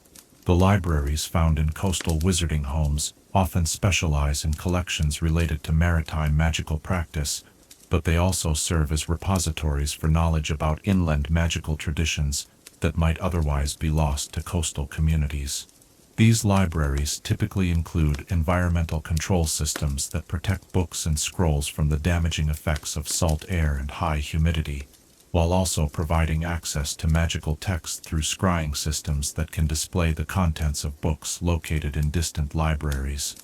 The gardens associated with coastal wizarding homes create outdoor living spaces that extend the home's functional areas while providing access to fresh air and natural beauty. These gardens often include protected areas where delicate plants can be cultivated despite exposure to salt air and strong winds, as well as open areas where hardy coastal plants can provide food, magical ingredients, and aesthetic appeal. Water features in coastal gardens frequently connect to the nearby ocean through magical channels that allow tidal flow while filtering out harmful substances. The guest facilities in coastal wizarding homes reflect the tradition of hospitality that has always been essential to coastal magical communities. Visitors from inland regions often require time to adjust to the unique magical fields and environmental conditions found in coastal areas, making comfortable guest accommodations essential for maintaining connections between coastal and inland magical societies. These guest quarters often include amenities specifically designed to help visitors adapt to coastal conditions, while providing them with opportunities to experience and learn about coastal magical practices. The maintenance requirements for coastal wizarding homes involve ongoing attention to the effects of salt air, magical field fluctuations, and environmental stresses that can gradually degrade both mundane and magical systems. Regular renewal of protective spells, replacement of components that have been corroded by salt exposure, and calibration of magical systems to account for seasonal changes in environmental conditions require specialized knowledge and ongoing commitment from homeowners. The renovation and expansion of coastal wizarding homes must take into account not only current needs, but also projected changes in environmental conditions, magical field strength, and community requirements. Climate change, shifting magical currents, and evolving family structures all influence how coastal homes might need to adapt over time. The most successful coastal home designs incorporate flexibility that allows for modification and expansion without compromising the integrity of the original magical systems. The insurance and protection systems that safeguard coastal wizarding homes against catastrophic loss involve both magical and practical measures designed to minimize damage from storms, flooding, magical attacks, and other threats that are more common in coastal than inland environments. These protection systems often involve community-wide cooperative efforts that provide mutual aid and shared resources for maintaining protective barriers and emergency response capabilities. The sound of waves against the foundation becomes a lullaby that carries you towards sleep, while the gentle luminescence of the bioluminescent lighting dims to match your drowsing awareness. In this magical dwelling where shell and spell unite to create sanctuary, consider this gentle question: what elements of your own life might benefit from the coastal wizard's wisdom of building not against nature's power, but in harmony with its eternal rhythms? Chapter 3. Magical Creatures of the Shore. Where waves whisper secrets to sandy shores and tidal pools hold mysteries deeper than their shallow depths suggest, an extraordinary community of magical beings makes its home in the liminal spaces between land and sea.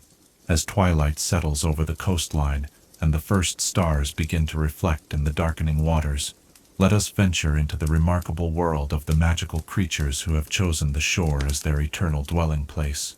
The shoreline exists as a unique magical ecosystem, where the boundaries between different realms of existence become beautifully blurred. Here, creatures of the deep sea venture into shallow waters to hunt and play, while land-dwelling magical beings adapt to the rhythm of tides and the call of salt winds. It is a place of constant transformation, where the very environment changes twice daily with the rise and fall of the waters, creating opportunities for magical encounters that could never occur in purely terrestrial or fully aquatic environments. Perhaps no creature embodies the mysterious nature of shore magic more perfectly than the Selkie. These enchanting beings, with their ability to shed their sealskins and walk among humans in beautiful human form, represent the ultimate expression of the shore's transformative power. Imagine encountering a Selkie on a moonlit beach, watching as she emerges from the waves with water streaming from her sleek form, her dark eyes holding depths that speak of currents traveled and storms weathered in the vast expanses of the open ocean. Selkies possess an ancient wisdom about the ways of water and weather that coastal wizarding communities have learned to respect, and when circumstances allow, to learn from. Their knowledge of underwater currents and the behavior of sea creatures has proven invaluable to wizarding families whose livelihoods depend on the sea's bounty. In return, coastal wizards have traditionally offered protection and assistance to Selkies, understanding that these relationships benefit both communities in ways that extend far beyond simple commerce. The intelligence of Selkies manifests not just in their vast knowledge of marine conditions, but in their sophisticated understanding of magic itself. Their transformation between seal and human form involves complex transfiguration magic that operates on principles different from wizard spellcasting. Rather than imposing change through force of will, Selkies work with the natural magical currents that flow through their beings, allowing transformation to occur as naturally as waves reshaping sand. In the deeper tide pools that dot rocky coastlines, communities of magical marine creatures create miniature underwater kingdoms that rival any terrestrial magical settlement in their complexity and beauty. These pools serve as nurseries for young merpeople, as gathering places for magical fish and sea sprites, and as neutral meeting grounds where creatures from different oceanic territories can interact safely. The magical fish that inhabit these shore environments possess abilities that their deep-sea cousins often lack. Tide pool angelfish, no larger than a wizard's thumb, can predict weather changes days in advance, their scales shifting through a spectrum of colors that experienced coastal wizards have learned to read like a living barometer. Schools of silvery moon minnows gather near the surface during certain lunar phases, their collective movement creating patterns that serve as a form of marine divination, revealing glimpses of possible futures to those who know how to interpret their dance. Among the most remarkable of the shore's magical inhabitants are the sea sprites, delicate beings that appear as points of dancing light just above the water's surface. These ethereal creatures feed on the magical energy that accumulates where waves crash against rock, growing brighter and more active during storms, when the interaction between wind and water creates particularly rich concentrations of ambient magic. Sea sprites serve as early warning systems for coastal communities, their behavior changing dramatically in the presence of dark magic or approaching danger. The relationship between sea sprites and coastal wizards exemplifies the cooperative spirit that characterizes most shore magic. Unlike some magical creatures that view human wizards with suspicion or hostility, sea sprites seem to delight in human company, often playing elaborate games of hide-and-seek among the waves or leading children on treasure hunts along the beach. In return, wise wizard families leave offerings of pure fresh water in shell bowls, creating small oases that the sprites appreciate during the dry spells that occasionally affect coastal regions. Rock pools harbor creatures whose magical abilities have been honed by life in an environment that changes dramatically throughout each day. Magical hermit crabs carry shells that have been enchanted by decades of exposure to tidal magic, creating portable homes that offer protection not just from physical threats, but from hostile spells as well. These shells become more powerful with age, passed down through generations of hermit crab families, accumulating layers of protective magic that make their inhabitants nearly invulnerable to magical attack. The partnership between coastal wizards and magical hermit crabs represents one of the most unusual but beneficial relationships in the magical world. Wizards have learned that the shells abandoned by growing hermit crabs retain much of their accumulated protective magic, making them invaluable components for defensive spells and protective charms. In exchange, wizard families often maintain special pools and feeding stations that help hermit crab communities thrive, ensuring a steady supply of magically enhanced shells while supporting the creature's well-being. Magical sea anemones, with their graceful tentacles that sway in rhythm with the waves, serve as the gardens of the tidal zone. These creatures possess the remarkable ability to cultivate magical algae and seaweed within their tentacles, creating living pharmacies that produce remedies for ailments ranging from simple cuts and bruises to complex magical maladies. The relationship between anemones and the algae they nurture represents a form of magical symbiosis that has inspired developments in both herbology and healing magic. Coastal wizards have developed elaborate protocols for harvesting from these living gardens, always taking only what is freely offered and never depleting the anemone's stocks below sustainable levels.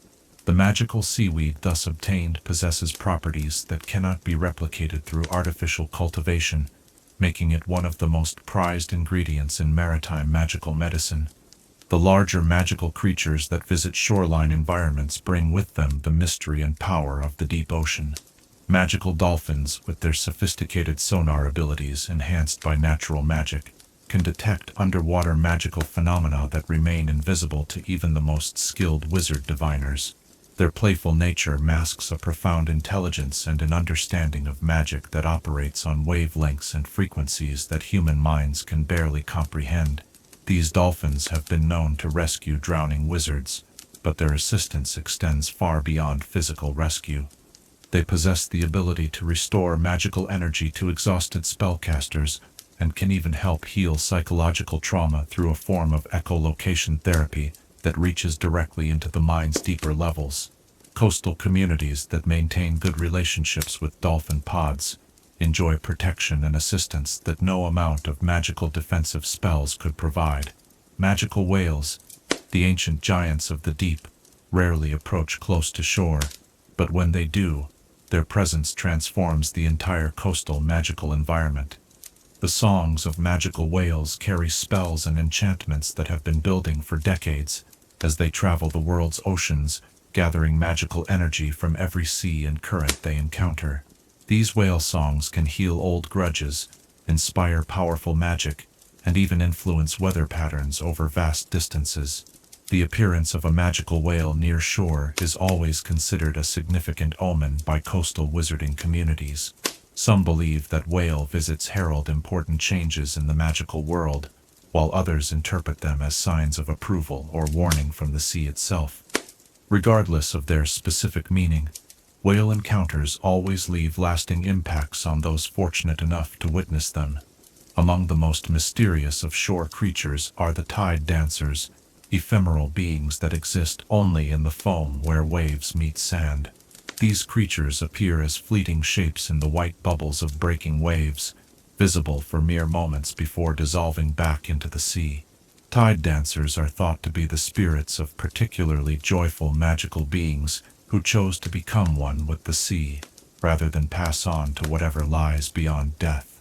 Witnessing tide dancers requires both patience and a particular state of magical awareness that comes only to those who have spent years learning to perceive the subtler forms of magic. Children often see them more easily than adults, their minds less constrained by preconceptions about what is possible. For this reason, many coastal wizarding families encourage their children to spend time simply watching waves, developing the sensitivity to magical phenomena that will serve them throughout their lives.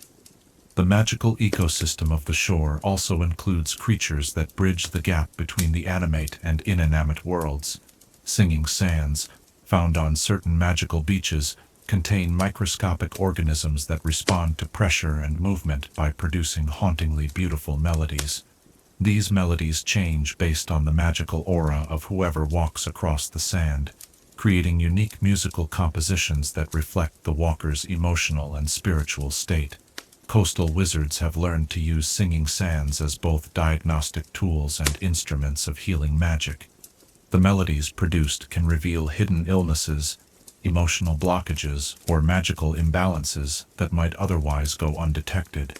Healers often prescribe regular walks on singing sands as therapy for both physical and psychological ailments, using the feedback provided by the music to track their patients' progress.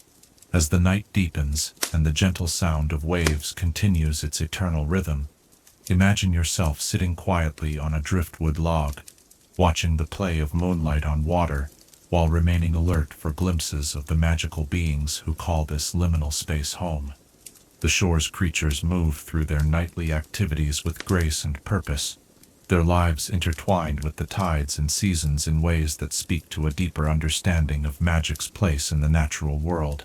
The breathing of sleeping seals on nearby rocks mingles with the splash of dolphins playing in deeper water, while tiny lights dance just above the waves where sea sprites continue their eternal celebration. In tide pools nearby, hermit crabs scuttle about their mysterious business, and magical anemones sway in the current like underwater flowers, blessing the night with their gentle magic. The seasonal migrations of magical marine creatures create dynamic changes in the shore's magical ecosystem that coastal communities have learned to anticipate and celebrate. Spring arrivals of magical whales returning from deep ocean feeding grounds bring with them concentrated magical energy accumulated during months of travel through distant waters. Summer gatherings of magical dolphins in coastal waters provide opportunities for communication and cooperation that may not occur at other times of the year. Autumn departures of migrating magical birds create poignant reminders of the cyclical nature of coastal life. The breeding cycles of shore-dwelling magical creatures often coincide with optimal magical conditions, creating periods when the coastal environment pulses with life energy that can enhance magical workings related to growth, creativity, and new beginnings. Magical sea turtle nesting seasons bring protective energy that strengthens coastal defense systems. Magical fish spawning periods create underwater festivals of bioluminescence that can be seen from shore during calm, clear nights. The communication methods used by different magical shore creatures have inspired innovations in magical communication technology. The echolocation abilities of magical dolphins have led to development of sound-based magical communication systems that can function underwater and over long distances. The electromagnetic sensitivity of magical rays and sharks has contributed to understanding of how magical energy flows through water and how these flows can be used for navigation and communication. The symbiotic relationships between different species of magical shore creatures create complex ecological webs that support far more biodiversity than would be possible if each species lived independently. Magical cleaner fish that remove parasites and dead tissue from larger magical marine creatures provide essential health services while gaining nutrition and protection from their clients. Magical pilot fish that guide larger creatures to food sources receive protection and feeding opportunities in exchange for their navigation services. The territorial behaviors of magical shore creatures often reflect complex magical as well as physical factors. Some magical creatures claim territories based on magical energy concentrations rather than physical resources, leading to territorial boundaries that may seem arbitrary to observers unfamiliar with the invisible magical currents that define these areas. Understanding these magical territorial patterns has proven essential for coastal communities that need to navigate through areas inhabited by territorial magical creatures. The intelligence levels of different magical shore creatures vary enormously, from simple magical organisms that respond only to basic stimuli to sophisticated beings whose intelligence rivals or exceeds that of human wizards. The most intelligent magical marine creatures often serve as teachers and guides for coastal magical communities, sharing knowledge about oceanic conditions, weather patterns, and magical phenomena that would be impossible for land-dwelling wizards to acquire through direct observation. The magical abilities of shore creatures often reflect adaptations to the unique challenges of living in the dynamic environment where land meets sea. Shape-shifting abilities allow some creatures to move between aquatic and terrestrial environments as conditions require. Camouflage magic helps creatures avoid predators in environments where cover may be limited. Bioelectrical abilities enable communication and navigation in conditions where conventional senses might be inadequate. The conservation efforts undertaken by coastal magical communities to protect endangered magical shore creatures often involve innovative magical techniques that can address threats ranging from habitat destruction to magical pollution. Magical breeding programs can accelerate reproduction rates for endangered species while maintaining genetic diversity. Habitat restoration magic can repair damaged coastal ecosystems and create new, suitable environments for threatened species. The research conducted by magical naturalists studying shore creatures has contributed to advances in many areas of magical theory and practice. Studies of magical creature communication have led to improvements in translation magic and interspecies communication techniques. Research into magical creature navigation abilities has enhanced magical transportation and location-finding spells. Investigation of magical creature healing abilities has contributed to advances in magical medical practice. The festivals and celebrations held by coastal communities to honor their relationships with magical shore creatures often feature elaborate ceremonies that include music, dancing, and magical displays designed to entertain and honor the creatures being celebrated. These festivals serve not only as cultural traditions, but also as opportunities for renewal of the cooperative agreements between human communities and their magical creature neighbors. In this peaceful moment, surrounded by the quiet activity of shore-dwelling magical beings, reflect on this question that has puzzled magical naturalists for generations. What draws these diverse creatures to choose the ever-changing environment of the shore over the stability of purely terrestrial or fully aquatic homes? And what might their choice teach us about finding magic in the spaces between our own certainties? Chapter 4. Tidal Magic and Lunar Influences. In the vast celestial dance that governs our world, few partnerships are as profound or as magically significant as the eternal courtship between moon and sea. Tonight, as we settle into contemplation of these cosmic forces, imagine yourself standing on a cliff overlooking waters that pulse with silvery light, watching the ancient ritual that has shaped both tides and magic since time immemorial.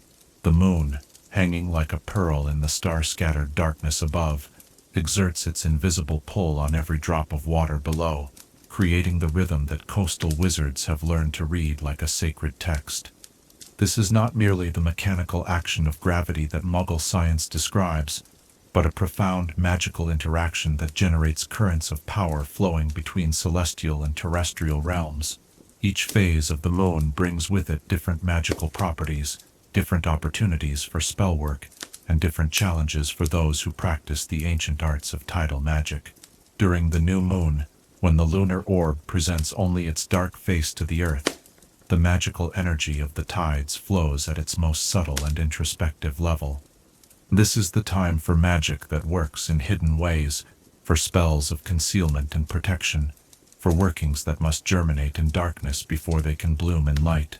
Coastal wizards have long understood that the new moon's tides carry the power of new beginnings, washing away old patterns and creating space for fresh magical intentions to take root. Picture yourself wading into calm waters under a moonless sky, feeling the gentle pull of nearly invisible currents around your ankles. The water seems to whisper secrets in a language older than words, and you sense that spells cast in these dark tide conditions will work their way into reality slowly and thoroughly, like seeds planted in rich soil. Protective charms anchored during new moon tides become virtually undetectable to hostile magic, while divination performed at this time reveals truths that daylight and bright moonlight might obscure. As the moon waxes toward fullness, the tidal energy grows correspondingly stronger and more active. The first quarter moon brings tides that pulse with building power, perfect for magic that requires steady growth and increasing strength. Healing spells begun during the waxing moon gather momentum with each passing night, while enchantments designed to attract positive influences draw their power from the moon's own journey toward fullness. Coastal magical practitioners have developed elaborate timing systems based on the interplay between lunar phases and tidal conditions. They understand that a spell cast at precisely the moment when a waxing moon reaches its zenith, while the tide is turning from low to high, will carry exponentially more power than the same spell performed under less favorable celestial circumstances. These practitioners maintain detailed lunar calendars that note not only the phase of the moon, but also its position relative to magical constellations, the height of tides, and the prevailing magical weather patterns. The full moon represents the pinnacle of lunar magical power, when tidal forces reach their peak strength and the boundary between the physical and magical worlds becomes most permeable. On these nights, when the moon's face blazes with reflected sunlight and the sea below mirrors its brilliance in thousands of dancing sparkles, even the most complex magical workings become possible for those who know how to harness the available energy. Imagine standing waist-deep in waters illuminated by full moonlight, feeling the surge of each wave as it carries with it concentrated lunar magic. The sensation is intoxicating. Magical energy flows through you like electricity, making your spells more powerful, your perception more acute, and your connection to the magical world more profound than at any other time. Full moon tides can amplify magical abilities to extraordinary levels, but they also require careful handling, as the intensity of available power can overwhelm inexperienced practitioners. Traditional full moon magical workings often involve entire coastal communities, with families gathering on beaches and clifftops to perform ceremonies that have been passed down through generations. These gatherings serve multiple purposes. They allow the community to share in the available magical energy. They provide safety in numbers for working with such powerful forces, and they strengthen the bonds between practitioners that are essential for coastal magical society. The most spectacular of these full moon ceremonies is the tide calling, a ritual that allows skilled practitioners to influence the height and timing of tides within a limited area. This magic requires not only individual skill but also perfect cooperation between multiple spellcasters, as the forces involved are far too powerful for any single wizard to control safely. The tide calling serves both practical and spiritual purposes. It can provide protection from storms or create ideal conditions for fishing and gathering, while also demonstrating the community's harmonious relationship with the natural magical forces that govern their lives. As the moon begins to wane after its full glory, tidal magic takes on a different character entirely. The waning moon's tides carry the power of release and letting go, making this the ideal time for magic designed to remove obstacles, break unwanted connections, or cleanse away negative influences. The gradual diminishment of lunar light creates perfect conditions for banishing spells and protective workings that depend on the slow, steady withdrawal of harmful energies. During the last quarter moon, when only half the lunar face remains illuminated, tidal magic reaches a point of perfect balance between building and releasing energies. This balance makes the last quarter moon ideal for magic that requires careful equilibrium, healing work that must remove disease while strengthening health, protective spells that must repel threats while attracting beneficial influences, or divination that seeks to understand both positive and negative aspects of future possibilities. The most advanced practitioners of tidal magic learn to work with the subtle variations in lunar influence that occur throughout each month. They understand that the moon's elliptical orbit brings it closer to and farther from the Earth, in a cycle that affects the strength of tidal forces. When the moon reaches perigee, its closest approach to Earth, tidal magic becomes significantly more powerful, while apogee brings gentler, more subtle magical influences that are perfect for delicate workings requiring a light touch. Seasonal variations add another layer of complexity to tidal magic, as the changing relationship between Earth and Sun throughout the year influences how lunar energy interacts with terrestrial magical forces. The spring and autumn equinoxes, when day and night reach perfect balance, create conditions where lunar tidal magic can achieve remarkable precision and control. The summer and winter solstices, marking the extremes of solar influence, generate tidal magic that tends toward powerful but less predictable effects. Coastal wizards have also discovered that different types of spells respond to different aspects of tidal conditions. Magic related to emotions and relationships works best when cast as tides are rising, drawing on the moon's power to attract and unite. Spells for mental clarity and wisdom are most effective during high tide, when lunar energy reaches its peak concentration. Magic designed for courage and strength responds well to the falling tide, which carries the moon's power in its retreat and transforms that power into inner fortification. The interaction between lunar phases and magical tide pools creates some of the most remarkable phenomena in coastal magic. During the full moon, these pools become natural scrying surfaces that can reveal visions of distant places and future events. The combination of concentrated seawater, reflected moonlight, and tidal magical energy creates conditions that make divination almost effortless for those who know how to interpret what they see. Master practitioners of tidal magic often maintain personal tide pools in their homes or workshops, carefully constructed basins that can be filled with seawater during specific lunar phases to create permanent sources of lunar-charged magical energy.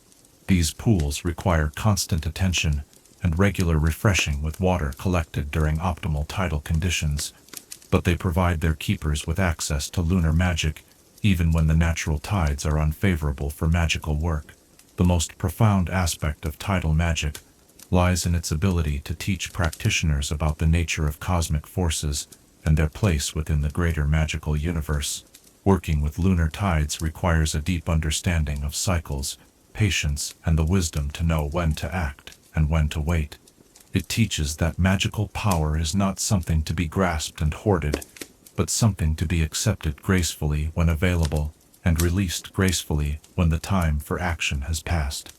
As you imagine yourself sitting in peaceful meditation beside waters that rise and fall in response to the moon's distant call, you begin to understand why coastal wizards speak of tidal magic as a form of cosmic prayer. Each wave that approaches the shore carries with it the moon's blessing, while each wave that retreats takes with it whatever burdens or negativity the practitioner chooses to release. The gentle rhythm of lunar tides creates a natural meditation that quiets the mind and opens the heart to deeper forms of magical understanding. In this state of receptive awareness, coastal wizards often receive insights and inspiration that guide their magical practice for months or even years to come. The moon becomes not just a source of magical power, but a teacher whose lessons are written in the language of moving water and shifting light, in the soft sound of waves responding to lunar pull, in the play of moonlight on water that seems to beckon toward infinite horizons. The ancient partnership between moon and sea continues its eternal dance. As your awareness settles into the rhythm of this cosmic conversation, consider this question that has guided generations of tidal magic practitioners. How might learning to align our own intentions with the natural cycles of lunar and tidal energy transform not only our magical practice, but our understanding of our place within the great web of cosmic forces that shape our world? Chapter 5. Magical Properties of Sand and Salt. Beneath your feet as you walk along any magical shoreline lie two of the most fundamental and powerful substances in all of magical practice: sand and salt. Humble materials that hold within their crystalline structures the accumulated wisdom of ages and the concentrated essence of elemental forces. As gentle waves continue their eternal song and starlight catches in the granular carpet spread before you, let us explore the remarkable magical properties that make these simple substances indispensable to practitioners of coastal magic. Sand, in all its countless varieties, represents the magical principle of transformation through patient persistence. Each grain began its existence as part of something larger, a mountain, a cliff, a coral reef, and through the endless action of wind and wave has been broken down, shaped, and polished into its current form. This process of gradual transformation imbues sand with powerful magical properties related to change, adaptation, and the slow but inexorable working of time itself. The most magically potent sands are those that have been shaped by centuries of tidal action, their surfaces worn smooth, and their crystalline structures aligned by the rhythmic forces of moving water. Such sands can hold and channel magical energy with remarkable efficiency, making them ideal for creating magical circles, protective barriers, and focusing arrays for complex spellwork. When you run your fingers through sand that has been blessed by decades of magical tides, you can actually feel the energy stored within each grain, a gentle tingling that speaks of accumulated power waiting to be awakened. Different types of sand possess distinctly different magical properties, each reflecting the unique conditions and materials that created them. White coral sand, formed from the skeletal remains of magical coral creatures, carries within it the life force and wisdom of the sea's ancient builders. This sand excels at protective magic and healing work, as the coral's original life energy continues to pulse gently through its crystalline remains, creating barriers that nurture and defend in equal measure. Black volcanic sand, forged in the elemental fury of underwater volcanic eruptions, holds the raw power of creation and destruction in perfect balance. This dramatic sand is prized for transformation magic and powerful workings that require intense magical energy. When volcanic sand is used in magical circles, it creates conditions that can accelerate magical processes dramatically, compressing weeks or months of gradual change into moments of profound transformation. Golden sand, tinted by traces of magical metals and rare earth elements, serves as an excellent conductor for magical energy. Circles drawn with golden sand can amplify spells and connect distant magical workings across vast distances. Coastal wizards often use golden sand to create communication networks, drawing elaborate patterns on beaches that can carry messages between far-flung magical communities through the natural electrical properties enhanced by magical metals within the sand grains. The creation of magical sand circles represents one of the most sophisticated applications of granular magic. These circles require not only precise geometric knowledge, but also deep understanding of how different types of sand interact with various forms of magical energy. Master practitioners spend years learning to read the subtle signs that indicate which sand will work best for specific magical purposes, the way it flows through fingers, its response to spoken incantations, the patterns it forms when scattered by wind or wave. A properly constructed sand circle does far more than simply contain magical energy. It actively participates in the working, channeling, and focusing power according to the intentions of its creator. The most elaborate sand circles incorporate multiple types of sand arranged in concentric rings or complex geometric patterns, each contributing its unique properties to the overall magical effect. These temporary mandalas of granular magic can remain active for days or even weeks if properly maintained, serving as focal points for ongoing magical work or community rituals. Salt, the sea's most precious gift to magical practitioners, possesses properties that have made it invaluable to wizards since the earliest days of organized magical practice. Unlike sand, which gains its power through gradual transformation, salt embodies the principle of purification through concentrated essence. Each crystal of sea salt contains within its structure the distilled magical properties of vast quantities of seawater, making it one of the most concentrated sources of maritime magical energy available to practitioners. The process by which magical sea salt is created involves far more than simple evaporation. Coastal wizarding communities have developed elaborate techniques for harvesting and preparing salt that preserve and enhance its natural magical properties. The timing of collection is crucial. Salt gathered during specific lunar phases and tidal conditions will possess markedly different magical characteristics than salt collected at random times. Full moon salt, harvested when lunar energy reaches its peak intensity, carries the power of amplification and manifestation. This brilliant white salt is prized for blessing ceremonies and protective workings, as its stored lunar energy can boost the effectiveness of other magical components dramatically. When scattered around the perimeter of a magical working space, full moon salt creates barriers that not only protect against negative influences, but actively attract positive energies from the surrounding environment. New moon salt gathered during the dark phase when the moon's influence flows most subtly excels at concealment and banishing magic. This salt often appears slightly darker than its full moon counterpart, as it absorbs and neutralizes negative energies rather than amplifying existing forces. Practitioners use new moon salt to cleanse magical tools, purify workspace areas, and remove unwanted magical influences that may have accumulated over time. Storm salt, collected from tide pools during or immediately after magical storms, contains concentrated elemental energy that makes it invaluable for weather magic and high-energy workings. The salt crackles with barely contained power and must be handled with special care, as its unstable magical charge can interfere with delicate spellwork if used inappropriately. However, when storm salt is properly incorporated into magical workings, it can provide the intense energy needed for major transformations and protective barriers, capable of withstanding even the most powerful magical attacks. The purification properties of magical salt extend beyond simple cleansing to encompass sophisticated forms of magical therapy and healing. Saltwater baths prepared with properly charged sea salt can remove curses, dispel negative emotional states, and restore magical balance to practitioners who have been exposed to dark magic or corrupted magical environments.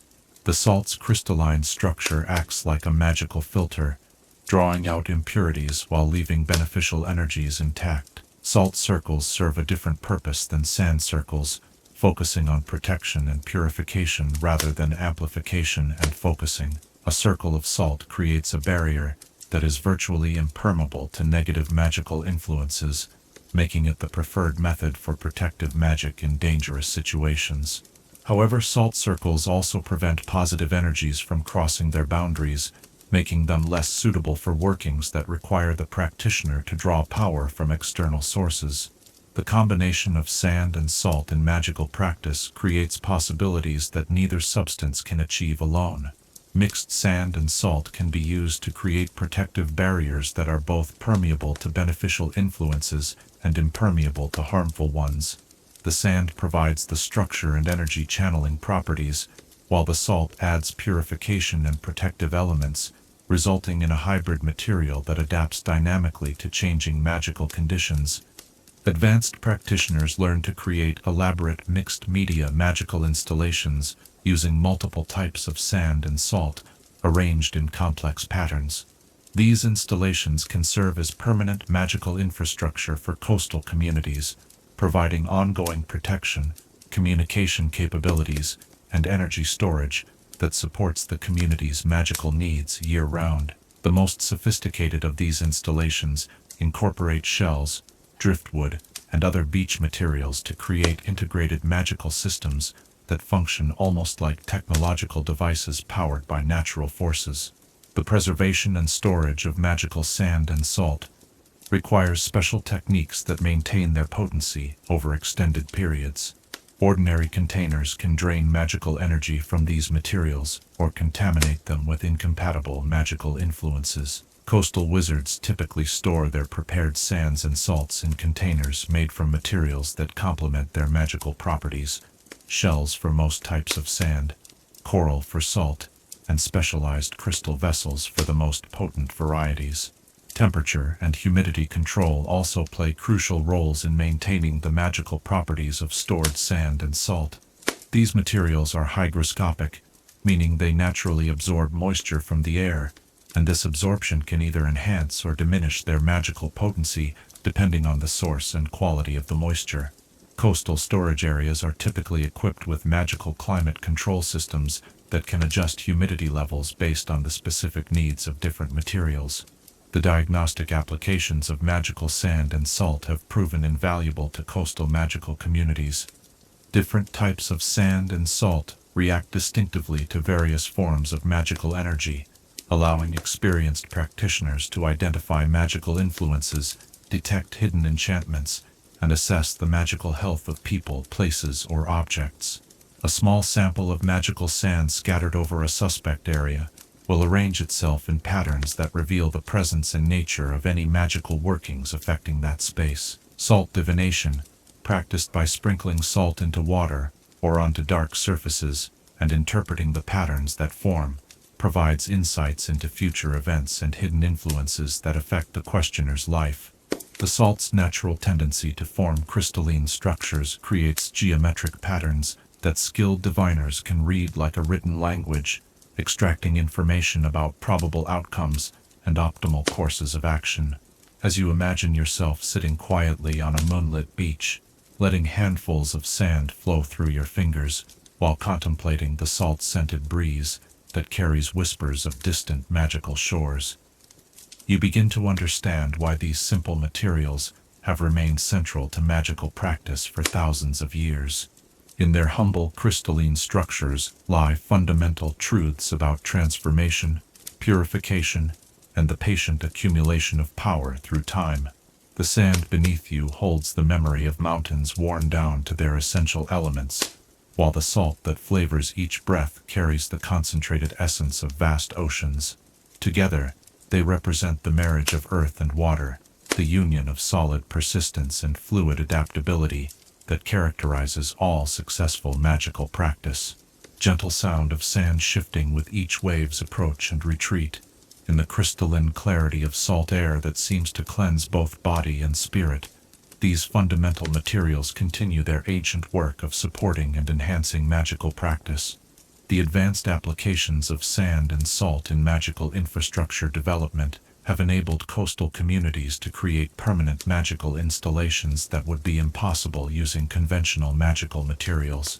Sand-based magical storage systems can accumulate and hold vast quantities of magical energy during periods of abundance for use during times when natural magical sources are less available.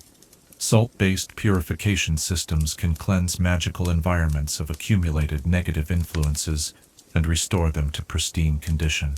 The industrial applications of magical sand and salt processing have created entire economic sectors within coastal magical communities. Specialized facilities for refining and enhancing magical sands can produce materials with precisely controlled magical properties that meet the specific requirements of different magical applications. Salt processing operations that concentrate and purify sea salt can create materials suitable for the most demanding magical uses, while also producing various grades of salt for different applications.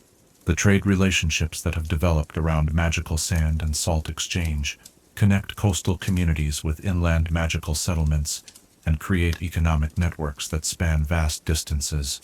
Rare types of sand found only in specific geographical locations can command premium prices in magical markets, while specially prepared salts become valuable commodities that support entire coastal communities through their export sales. The quality control systems used in magical sand and salt production involve sophisticated testing procedures that can assess not only the magical potency of materials, but also their purity, stability, and compatibility with different magical applications. Master evaluators who specialize in sand and salt assessment often possess expertise that requires decades of training and experience to develop fully. The storage and transportation challenges associated with magical sand and salt require specialized containers, preservation spells, and handling procedures that maintain the material's magical properties during shipping and storage. Contamination from incompatible magical influences can render entire shipments of magical sand or salt useless for their intended applications, making proper handling protocols essential for successful magical material commerce.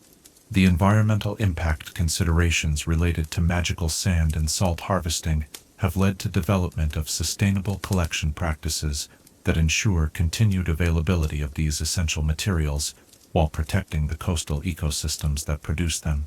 Rotation systems that allow harvesting areas to recover between collection periods help maintain the natural processes that create magical sand and salt deposits. The research applications of magical sand and salt extend far beyond their traditional uses in protective and purification magic. Advanced magical research often requires materials with precisely controlled properties that can only be achieved through careful selection and preparation of specific types of sand and salt. Experimental magical procedures frequently depend on the unique characteristics of rare sand and salt varieties that may be available only from particular locations or under specific conditions. The therapeutic applications of magical sand and salt in healing practices have expanded as practitioners have developed better understanding of how these materials interact with human magical systems. Specialized therapeutic sands can be used to create healing environments that promote recovery from specific types of magical injuries or ailments. Therapeutic salt preparations can address magical imbalances and restore proper magical function to damaged magical systems. The artistic applications of magical sand and salt have inspired new forms of magical art that combine aesthetic beauty with functional magical properties. Sand sculptors who work with magical materials can create temporary artworks that serve as functional magical devices while they exist. Salt crystal artists can grow magical salt formations that provide both visual beauty and useful magical properties for extended periods.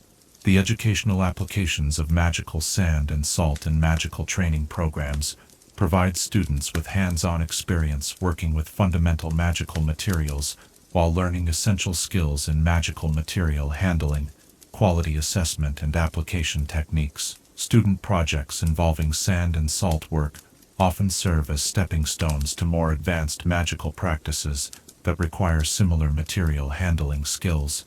As the rhythm of waves lulls your awareness toward peaceful rest, consider this question that has guided generations of coastal magical practitioners. What can the patient transformation of mighty mountains into humble sand, and the distillation of vast seas into essential salt, teach us about the nature of true magical power, and the wisdom of embracing gradual change over dramatic force? Chapter 6. Wizard, Lighthouses, and Maritime Magic. Rising from rocky promontories and isolated islands, like sentinels of light against the vast darkness of the sea, wizard lighthouses stand as monuments to humanity's determination to guide safe passage through treacherous waters. As we settle into contemplation of these remarkable magical structures, imagine yourself approaching one such lighthouse on a storm-lashed night, watching as its beacon cuts through wind and rain with light that carries far more than mere illumination. It carries hope, protection, and the accumulated magical wisdom of generations of lighthouse keepers. The first wizard lighthouses were built not by magical engineers or architects, but by practical coastal wizards who understood that the sea's beauty and bounty came paired with dangers that could claim lives in moments of inattention or misfortune. These early builders recognized that ordinary lighthouse technology, impressive as it might be to Muggle eyes, could never adequately address the unique challenges faced by magical seafarers. Magical ships move through dimensional currents that no ordinary light can penetrate, and magical storms can generate conditions that would extinguish conventional beacons in seconds. The magical lighthouse that emerges from your imagination as you contemplate these marvels stands perhaps twice the height of its Muggle counterparts. Its whitewashed stone walls, embedded with thousands of small shells and fragments of sea glass that catch and amplify the building's inner light. The structure seems to pulse gently with its own heartbeat, a rhythm that matches the eternal cadence of waves against the rocks below. This is no mere building, but a living magical entity that has been shaped by decades of spells, blessings, and the constant exposure to the powerful magical forces that flow through coastal regions. The beacon itself represents one of the most sophisticated applications of light magic ever developed. Rather than relying on burning oil or electric elements, wizard lighthouse beacons are powered by contained magical fire that burns without fuel and produces light that can be seen across multiple dimensions simultaneously.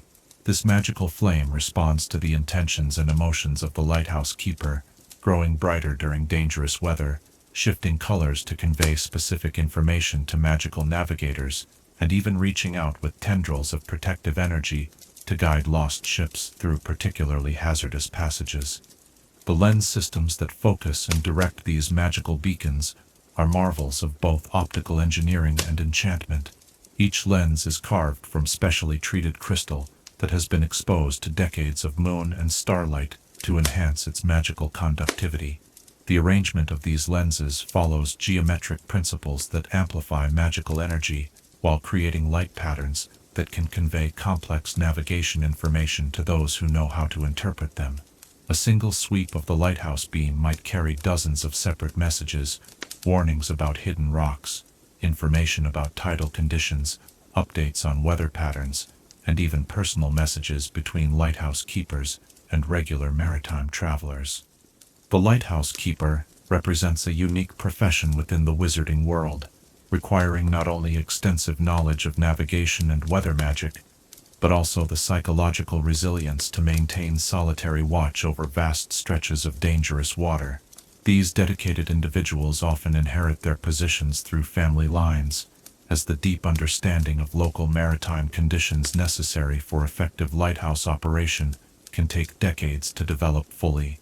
The keeper's quarters, built into the lighthouse structure itself, become over time repositories of accumulated maritime wisdom, filled with charts, instruments, and records that document every significant weather event, magical phenomenon, and navigational challenge encountered in the local waters. The daily routine of a lighthouse keeper involves far more than simply maintaining the beacon light. Each morning begins with a comprehensive magical survey of the surrounding waters, using specialized scrying techniques to detect approaching storms, identify potential hazards, and assess the magical conditions that will affect navigation throughout the coming day. The keeper maintains detailed logs that record not only weather and sea conditions, but also the magical weather that influences how spells and enchantments behave in the maritime environment. Weather magic practiced from lighthouse vantage points possesses unique characteristics that cannot be replicated from ground level or aboard ships. The lighthouse's height provides clear line of sight to weather systems while they are still far from shore, allowing keepers to begin magical interventions early enough to significantly influence storm development. The structure's magical field, built up over years of continuous operation, can serve as an anchor point for large-scale weather workings that would be impossible for individual practitioners to manage alone.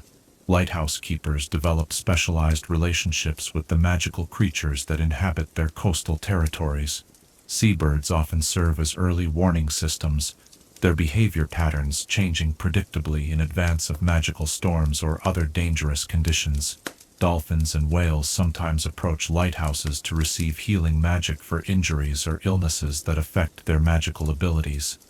Even the aggressive magical creatures that pose threats to shipping often maintain respectful distances from active lighthouses, recognizing the powerful protective magic that radiates from these structures. The communication networks that connect wizard lighthouses represent one of the most sophisticated magical infrastructure systems ever developed. Using a combination of light signals, magical message transmission, and collaborative spellcasting, lighthouse keepers maintain constant contact with their colleagues along thousands of miles of coastline. This network allows for rapid coordination of rescue efforts, sharing of critical weather information, and collaborative magical workings that can protect entire regions from particularly severe magical storms. During major magical weather events, lighthouse keepers work together to create protective barriers that can shelter not only ships at sea, but entire coastal communities. These collaborative workings require precise timing and perfect coordination, as the magical forces involved are too powerful for any single lighthouse to control safely. The sight of dozens of lighthouse beacons synchronizing their pulses during such events creates spectacular displays of magical light that can be seen for hundreds of miles, serving both practical and inspirational purposes for those who witness them. The navigation magic associated with wizard lighthouses extends far beyond simple directional guidance. The beacons can create magical currents that help damaged ships reach safety even when their own propulsion systems have failed.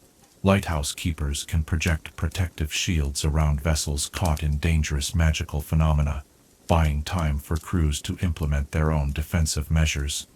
In extreme cases, lighthouse magic can even create temporary dimensional doorways that allow ships to escape from magical storms or hostile magical creatures by briefly moving into pocket dimensions where they can ride out the danger safely. The maintenance of wizard lighthouses requires specialized magical techniques that have been refined over centuries of coastal practice. The constant exposure to salt air, magical storms, and the intense energy flows associated with beacon operation creates unique challenges that ordinary maintenance magic cannot address. Lighthouse keepers must regularly renew the protective spells that shield the structure from corrosion, replace magical components that have been drained by extended use, and recalibrate the delicate magical systems that control beacon operation. The most critical maintenance task involves the annual renewal of the lighthouse's foundational enchantments. These deep-level spells, built into the structure's very stones during construction, provide the magical stability that allows the lighthouse to function safely despite the enormous energies it channels. This renewal process requires the keeper to temporarily shut down all active magical systems and work with raw magical materials to reinforce and refresh the spells that form the lighthouse's magical core. Lighthouse construction represents one of the most challenging projects in magical architecture. The site selection alone requires extensive magical survey work to identify locations where the natural magical currents will support rather than interfere with lighthouse operation. The foundation must be anchored not only in solid rock but in stable magical substrates that can handle the constant flow of magical energy without developing dangerous instabilities. The building process involves layering physical construction with magical enhancement at every stage. Each stone is individually blessed and charged with protective magic before being placed. The mortar contains specialized magical additives that create an integrated magical field throughout the structure. Even the most mundane elements, like doors and windows, are enhanced with spells that help them withstand the intense magical forces that the lighthouse generates and channels. Modern wizard lighthouses incorporate magical technologies that would have seemed impossible to their builders from earlier centuries. Self-repairing spells maintain the structure with minimal keeper intervention. Adaptive beacon systems can automatically adjust their output based on changing conditions without conscious direction. Magical weather stations integrated into the lighthouse structure provide real-time monitoring of both meteorological and magical atmospheric conditions across vast areas of ocean. The fog magic practiced by lighthouse keepers deserves special recognition as one of the most sophisticated applications of weather control in the magical world. Magical fog can serve multiple purposes simultaneously, providing concealment for magical ships that need to avoid Muggle observation, creating clear corridors through natural fog banks to guide navigation, and even forming protective barriers that can shield coastal areas from magical attacks launched from the sea. The social role of wizard lighthouses in coastal magical communities extends far beyond their navigational functions. These structures often serve as communication hubs, emergency shelters, and centers for community magical workings. The lighthouse keeper frequently functions as an unofficial leader and coordinator for scattered coastal settlements, using the lighthouse's communication capabilities to maintain contact between isolated magical families and coordinate responses to regional challenges. Lighthouse keepers also serve as custodians of maritime magical knowledge, maintaining libraries and archives that document local magical phenomena, historical weather patterns, and navigation techniques specific to their coastal regions. These collections often contain unique information that cannot be found anywhere else, making lighthouse libraries invaluable resources for magical researchers and maritime practitioners. The apprenticeship system that trains new lighthouse keepers represents one of the most rigorous educational programs in the magical world. Prospective keepers must demonstrate mastery of navigation magic, weather magic, communication spells, and emergency response techniques before being entrusted with responsibility for lighthouse operation. The training process typically lasts several years and includes extended periods of service at multiple lighthouses to ensure broad experience with different coastal conditions and magical environments.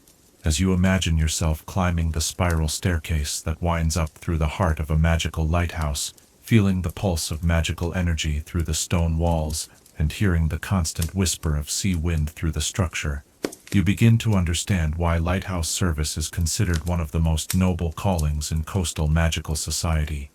These solitary guardians maintain their vigil not for personal glory or material reward, but from a deep understanding that their work serves a greater purpose, protecting the lives and dreams of all who venture onto the magical seas. The view from the lighthouse lantern room encompasses not just the physical seascape spread out below, but the vast network of magical currents, weather patterns, and navigational challenges that define maritime life. From this elevated perspective, the lighthouse keeper can see how individual events connect to larger patterns, how local conditions relate to regional magical phenomena, and how their own work fits into the broader tapestry of coastal magical practice. In the steady pulse of the lighthouse beacon as it sweeps across waters that seem to stretch toward infinity, in the salt wind that carries whispers of distant shores and magical lands beyond the horizon, the eternal dialogue between human determination and natural forces continues. The international lighthouse cooperation networks that have developed over centuries of maritime trade and travel create communication and coordination systems that span entire oceanic basins. These networks allow lighthouse keepers to share information about weather conditions, navigational hazards, and magical phenomena across thousands of miles of ocean, creating early warning systems that can prevent disasters and coordinate rescue efforts across vast distances. The technological innovations in lighthouse construction and operation continue to evolve as magical communities develop new approaches to maritime safety and navigation. Modern lighthouse designs often incorporate automated systems that can adjust beacon intensity and signal patterns based on real-time assessment of weather conditions and navigation requirements. Emergency backup systems ensure that lighthouse operations can continue even during severe magical storms or equipment failures. The training programs that prepare lighthouse keepers for their demanding responsibilities typically involve several years of apprenticeship at multiple lighthouse locations, providing exposure to different coastal conditions and lighthouse technologies. Advanced training includes instruction in emergency rescue procedures, international maritime law, diplomatic protocols for dealing with foreign vessels, and the complex magical techniques required for large-scale weather management. The historical preservation efforts focused on maintaining traditional lighthouse knowledge and techniques ensure that ancient maritime wisdom is not lost as lighthouse technology continues to evolve. Oral history projects record the experiences and knowledge of veteran lighthouse keepers, while traditional lighthouse construction and operation techniques are documented and preserved for future generations. The research applications of lighthouse facilities often extend beyond their primary navigation functions to include meteorological research, magical field studies, and long-term environmental monitoring. The elevated positions and sophisticated magical infrastructure of lighthouses make them ideal platforms for scientific research that requires stable, long-term observation points with access to powerful magical energy sources. The economic impact of lighthouse operations on coastal communities often extends far beyond their direct navigation services. Lighthouses serve as landmarks and tourist attractions that can support local economies, while the specialized services and supplies required for lighthouse operation create business opportunities for coastal communities. Lighthouse keepers often serve as informal ambassadors for their communities, promoting trade and cultural exchange with visitors from distant shores. The environmental stewardship responsibilities of lighthouse keepers include monitoring and protecting the coastal ecosystems surrounding their installations. Many lighthouses are located in areas of exceptional natural beauty or ecological importance, making lighthouse keepers important guardians of coastal environmental resources. Their long-term presence and detailed knowledge of local conditions make them valuable contributors to environmental research and conservation efforts. The diplomatic roles that lighthouse keepers sometimes assume in international maritime relations reflect their unique position as representatives of their nation's interests in international waters. Lighthouse keepers may be called upon to assist with search and rescue operations involving foreign vessels, to provide safe harbor for ships in distress regardless of their national origin, and to maintain neutrality during international conflicts, while continuing to provide essential navigation services. The emergency response capabilities of lighthouse networks provide critical support for maritime disasters that may affect large areas or multiple vessels simultaneously. Coordinated, lighthouse emergency responses can include search and rescue operations, medical evacuation support, emergency communication services, and temporary shelter for survivors of maritime accidents.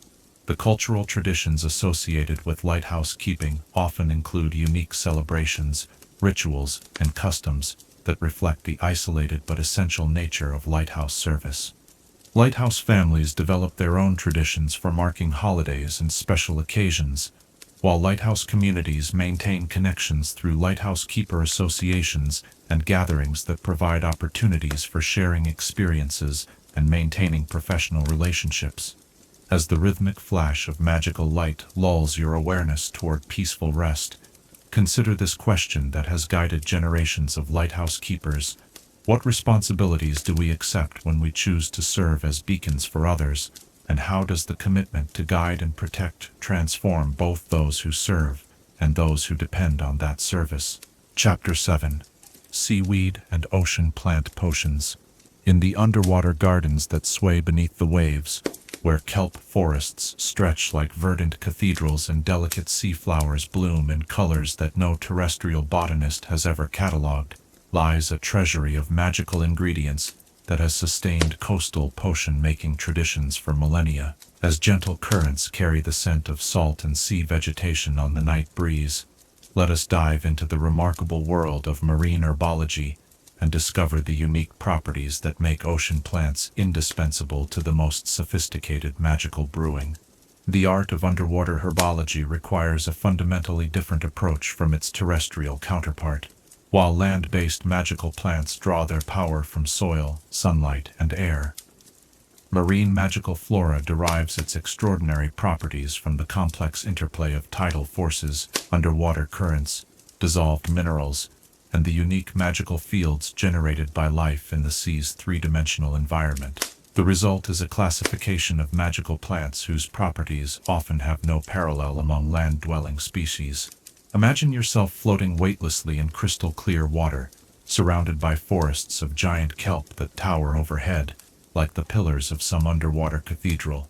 Each frond that drifts past your face carries within its cellular structure magical properties that have been concentrated and refined by years of growth, in an environment where every molecule of water pulses with tidal magic. The kelp's root systems, anchored to rocks far below, tap into geological magical currents that flow through the sea floor, while its leaf-like blades photosynthesize not only sunlight, but also moonlight and starlight that penetrate the ocean's upper layers. The most prized variety of magical kelp is the deep current kelp that grows only in underwater valleys where ancient magical ley lines converge beneath the sea. This remarkable plant can reach lengths of over 100 feet, its massive fronds undulating in slow, hypnotic patterns that seem to follow rhythms older than the tides themselves. When properly harvested and prepared, deep current kelp produces potions of extraordinary power, elixirs that can enhance magical abilities, extend underwater breathing capabilities, and even provide temporary resistance to various forms of dark magic. The harvesting of deep current kelp requires not only advanced diving magic, but also deep understanding of marine ecosystem management. These plants grow extremely slowly, adding only a few feet to their length each year, and over-harvesting can destroy underwater forests that have taken centuries to develop. Ethical marine herbologists work closely with merpeople communities and other underwater magical beings to ensure that their collecting practices support rather than threaten the delicate balance of submarine magical ecosystems. Bladder wrack, a more common but equally valuable marine plant, grows in the intertidal zones, where the constant alternation between air and water exposure creates unique magical properties. The air-filled bladders that give this plant its name are not merely flotation devices, but sophisticated magical storage organs that accumulate and concentrate tidal energy during each cycle of immersion and emergence. Potions brewed with bladder wrack exhibit remarkable stability and longevity, as the plant's natural ability to store magical energy continues to function even after processing. The timing of bladder wrack collection significantly affects the potency of the resulting potion ingredients. Wrack gathered during spring tides, when the difference between high and low water reaches its maximum, contains the highest concentrations of stored magical energy. However, wrack collected during neap tides, when tidal ranges are minimal, produces ingredients that are prized for their gentleness and suitability for healing potions intended for children or magically sensitive individuals. Sea lettuce, despite its humble appearance and prosaic name, ranks among the most versatile ingredients in marine potion making. This delicate, translucent green plant grows in thin sheets that flutter in underwater currents like living silk scarves. The plant's cellular structure is so fine that it can absorb and process magical energy at the molecular level, making it an ideal ingredient for potions that must work with exceptional precision or subtlety. Master potioneers prize sea lettuce that has been exposed to specific types of magical influence during its growth. Lettuce that grows near underwater magical springs absorbs unique mineral properties that enhance healing potions. Varieties that develop in areas frequented by magical marine creatures often display characteristics that reflect the magical auras of their neighbors.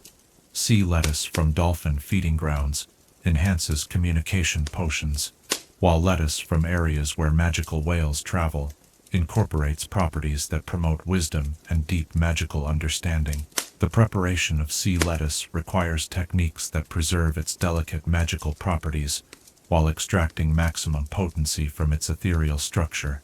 The traditional method involves washing the fresh plant in a series of magically charged salt water baths, each adjusted to specific temperatures and mineral concentrations that gradually draw out the plant's active magical compounds without damaging its cellular integrity.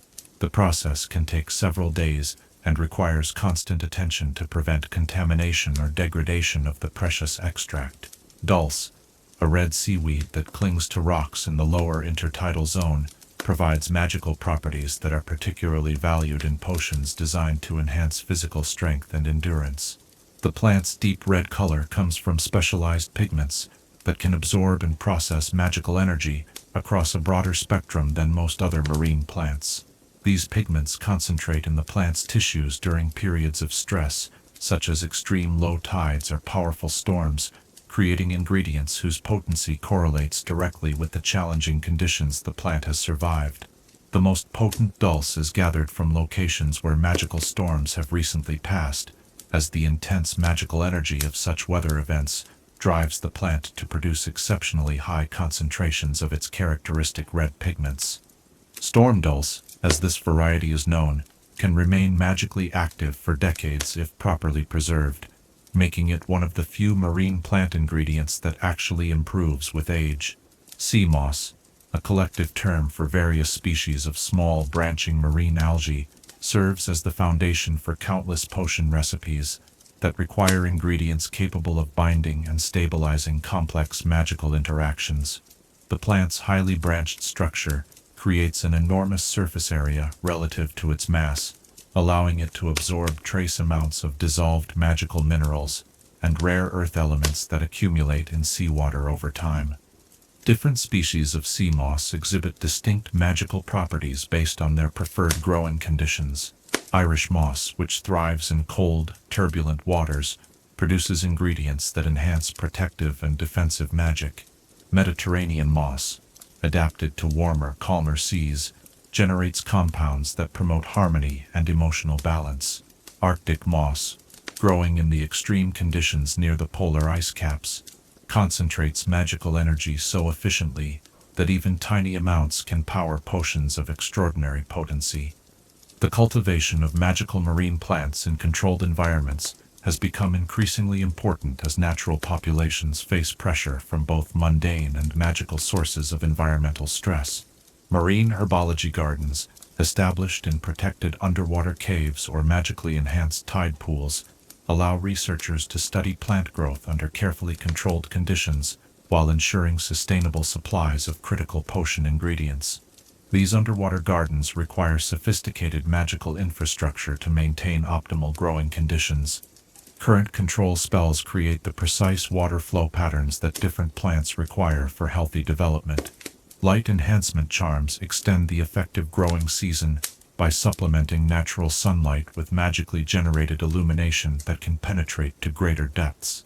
Nutrient distribution systems ensure that plants receive balanced supplies of the dissolved minerals and magical compounds necessary for optimal magical potency. The symbiotic relationships between marine magical plants and the creatures that live among them add another layer of complexity to underwater herbology. Many species of magical sea urchins feed exclusively on specific types of magical seaweed, and their digestive processes actually enhance the magical properties of the plant material they consume. The processed plant matter excreted by these creatures can be collected and used as extraordinarily potent potion ingredients, though the ethical implications of such collection practices remain subjects of ongoing debate within the marine herbology community. Magical sea anemones, as we explored in an earlier chapter, cultivate specialized algae within their tentacles that produce unique magical compounds unavailable from any other source. The relationship between anemone and algae is so intimate that the resulting magical materials exhibit properties that reflect characteristics of both plant and animal magic, creating ingredients that bridge the gap between different branches of magical theory. The preservation techniques used for marine plant ingredients must account for their unique magical properties and their origins in an aquatic environment. Simple drying, the standard preservation method for most terrestrial magical plants, destroys many of the properties that make marine plants valuable.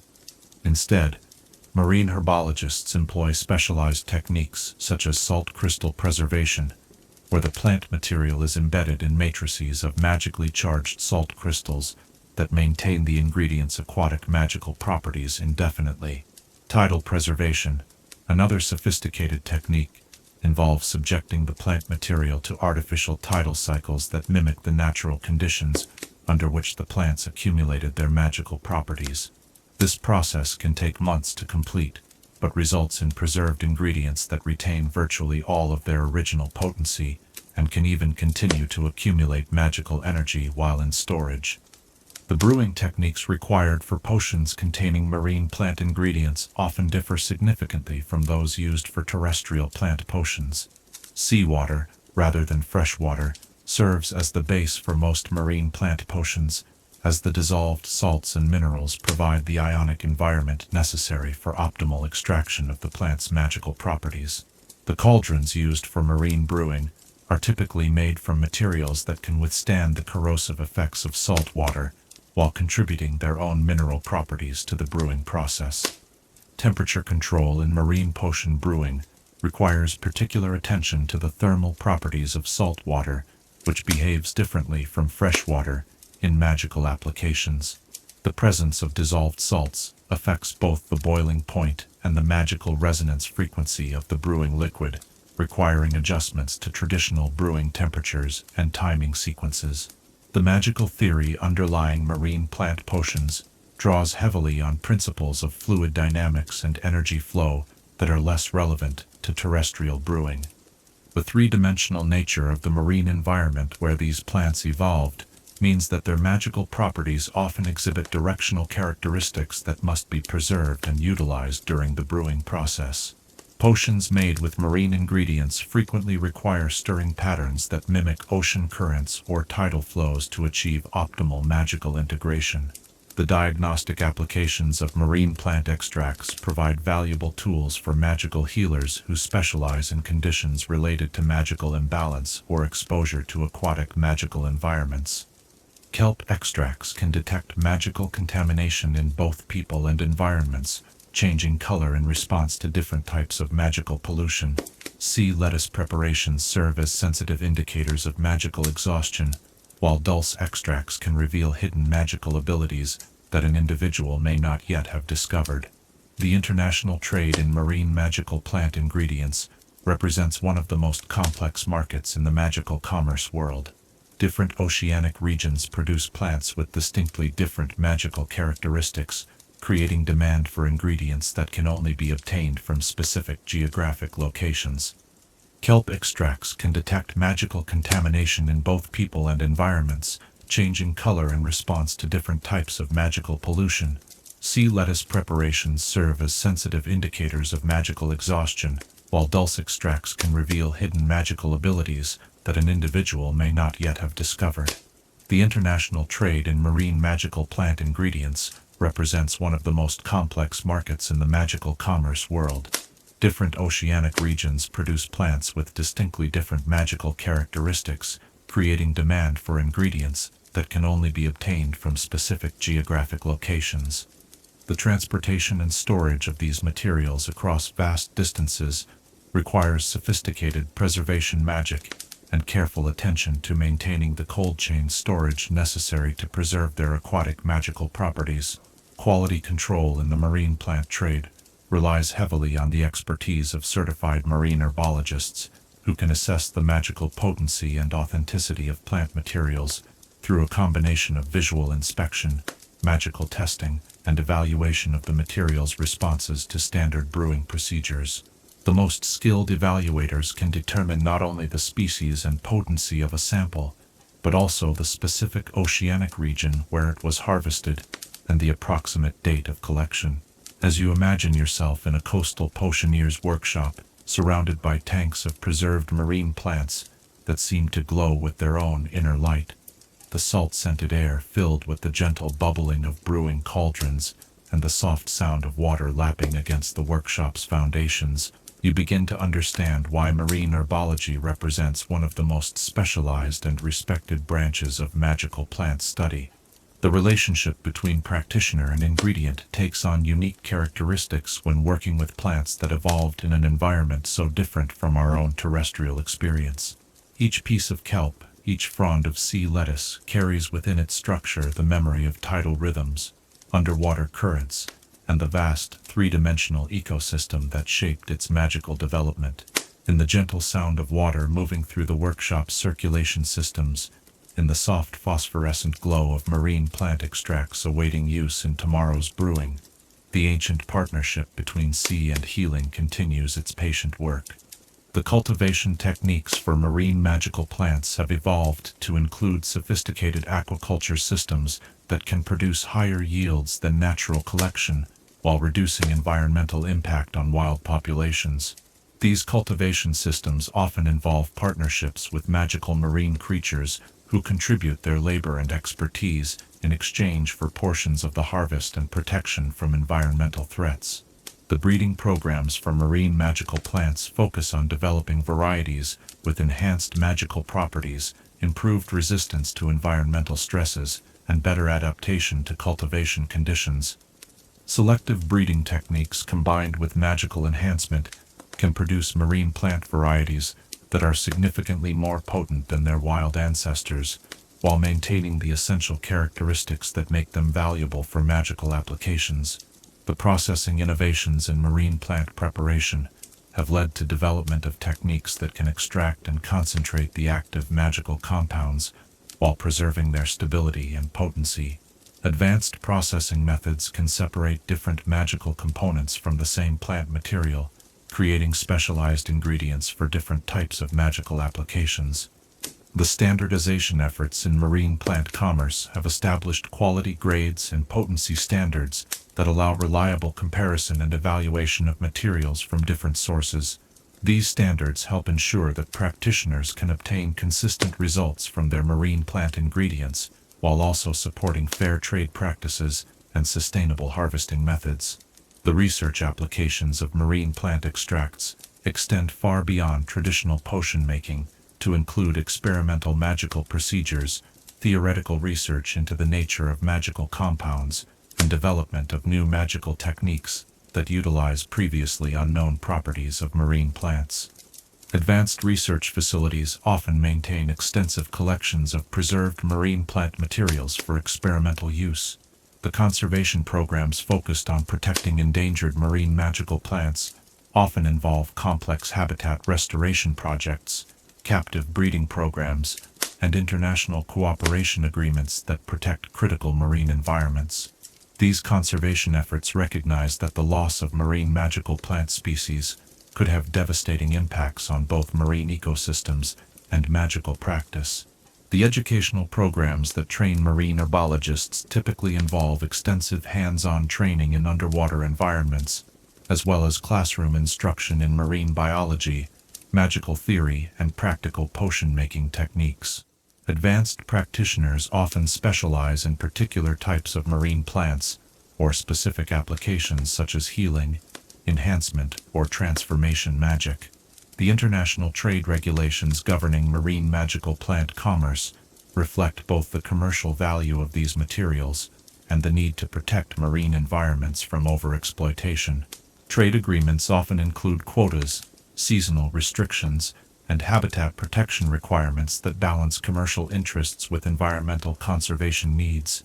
The therapeutic applications of marine plant medicines continue to expand as practitioners develop better understanding of how these materials interact with human magical systems. Specialized marine plant preparations can address conditions ranging from magical exhaustion and spell-casting injuries to complex magical diseases that conventional healing methods cannot treat effectively. The industrial applications of marine plant processing have created manufacturing operations that can produce large quantities of standardized marine plant products for commercial and institutional use. These industrial facilities often incorporate advanced magical processing equipment and quality control systems that ensure consistent product quality and potency. As the workshop's atmosphere of calm concentration and purposeful activity lulls your awareness toward restful sleep, consider this question that has guided generations of marine herbologists. How does our relationship with the healing plants of the sea change us as healers? And what can the patient, flowing wisdom of underwater gardens teach us about the nature of growth and transformation in our own magical practice? The documentation and preservation of traditional beach divination knowledge has become increasingly important as older practitioners retire and environmental changes threaten some traditional divination sites.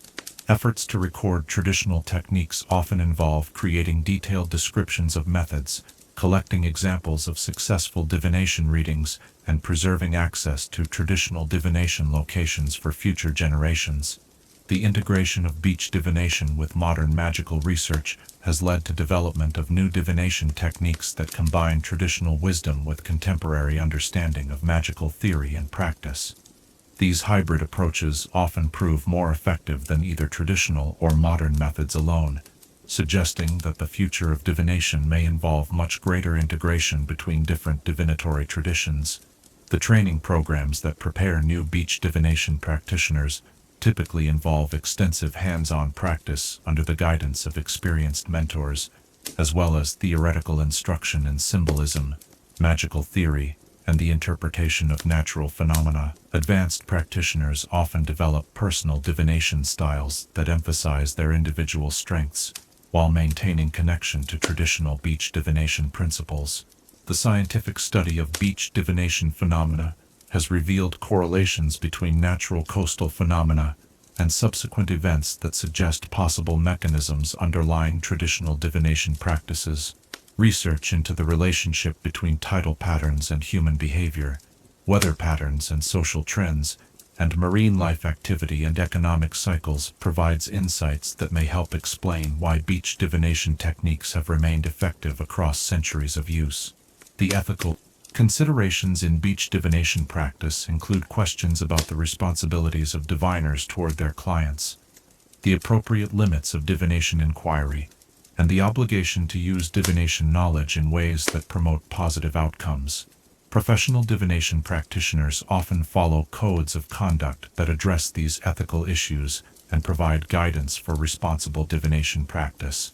The therapeutic applications of beach divination techniques have proven valuable for individuals seeking guidance during difficult life transitions, emotional healing, and spiritual development. The meditative aspects of beach divination practice often provide benefits that extend beyond the specific insights gained through divination, creating opportunities for relaxation, self-reflection, and connection with natural forces. The group divination practices that involve multiple practitioners working together can provide more comprehensive and detailed readings than individual divination efforts. These collaborative approaches often combine different divination techniques and the diverse perspectives of multiple practitioners to create multifaceted readings that address complex questions from several different angles. The seasonal variations in beach divination effectiveness reflect changes in natural conditions that affect the clarity and reliability of different divination techniques.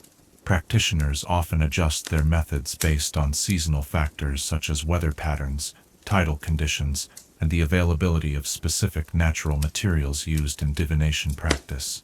The location factors that influence beach divination success include geological conditions, local magical fields, environmental factors, and the historical significance of particular coastal areas.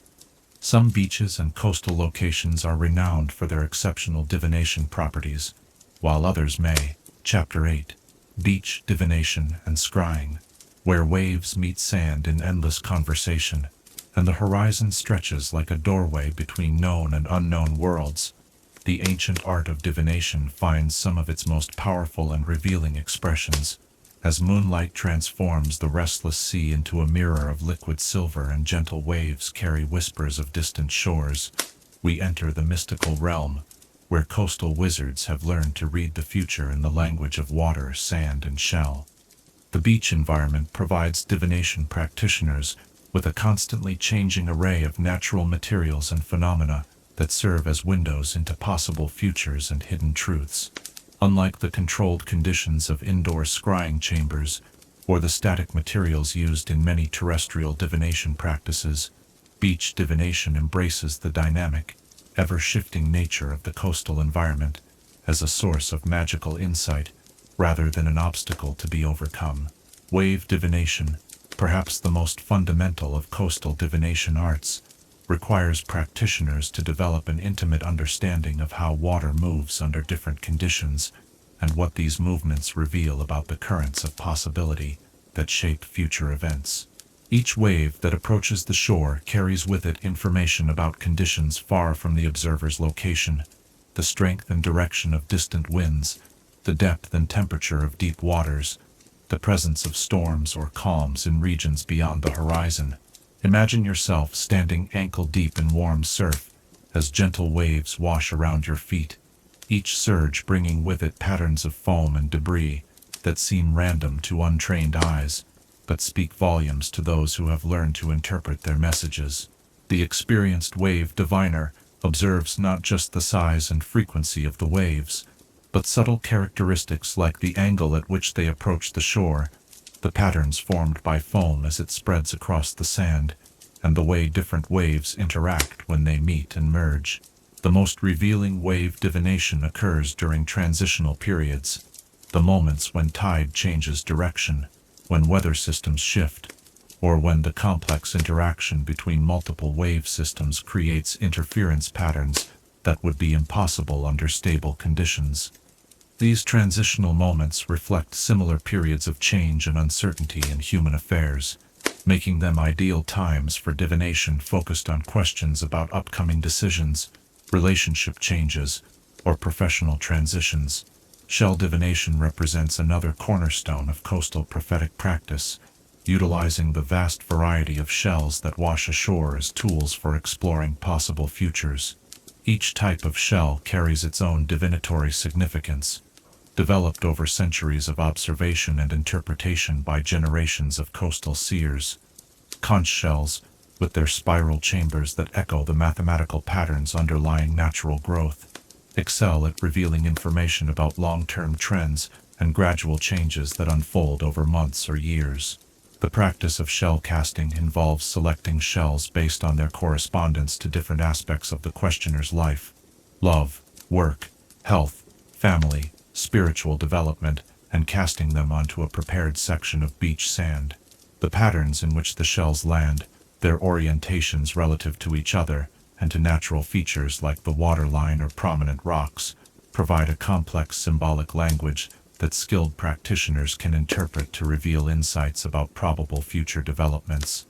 The most sophisticated shell divination employs sets of shells that have been collected over many years from specific locations during particular weather conditions or lunar phases.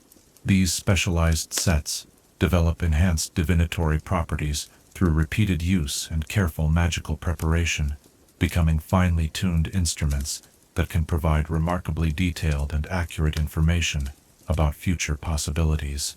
Tide pool scrying represents one of the most visually spectacular forms of beach divination, utilizing the natural mirrors created by still water in rocky basins to reveal visions of distant places and future events.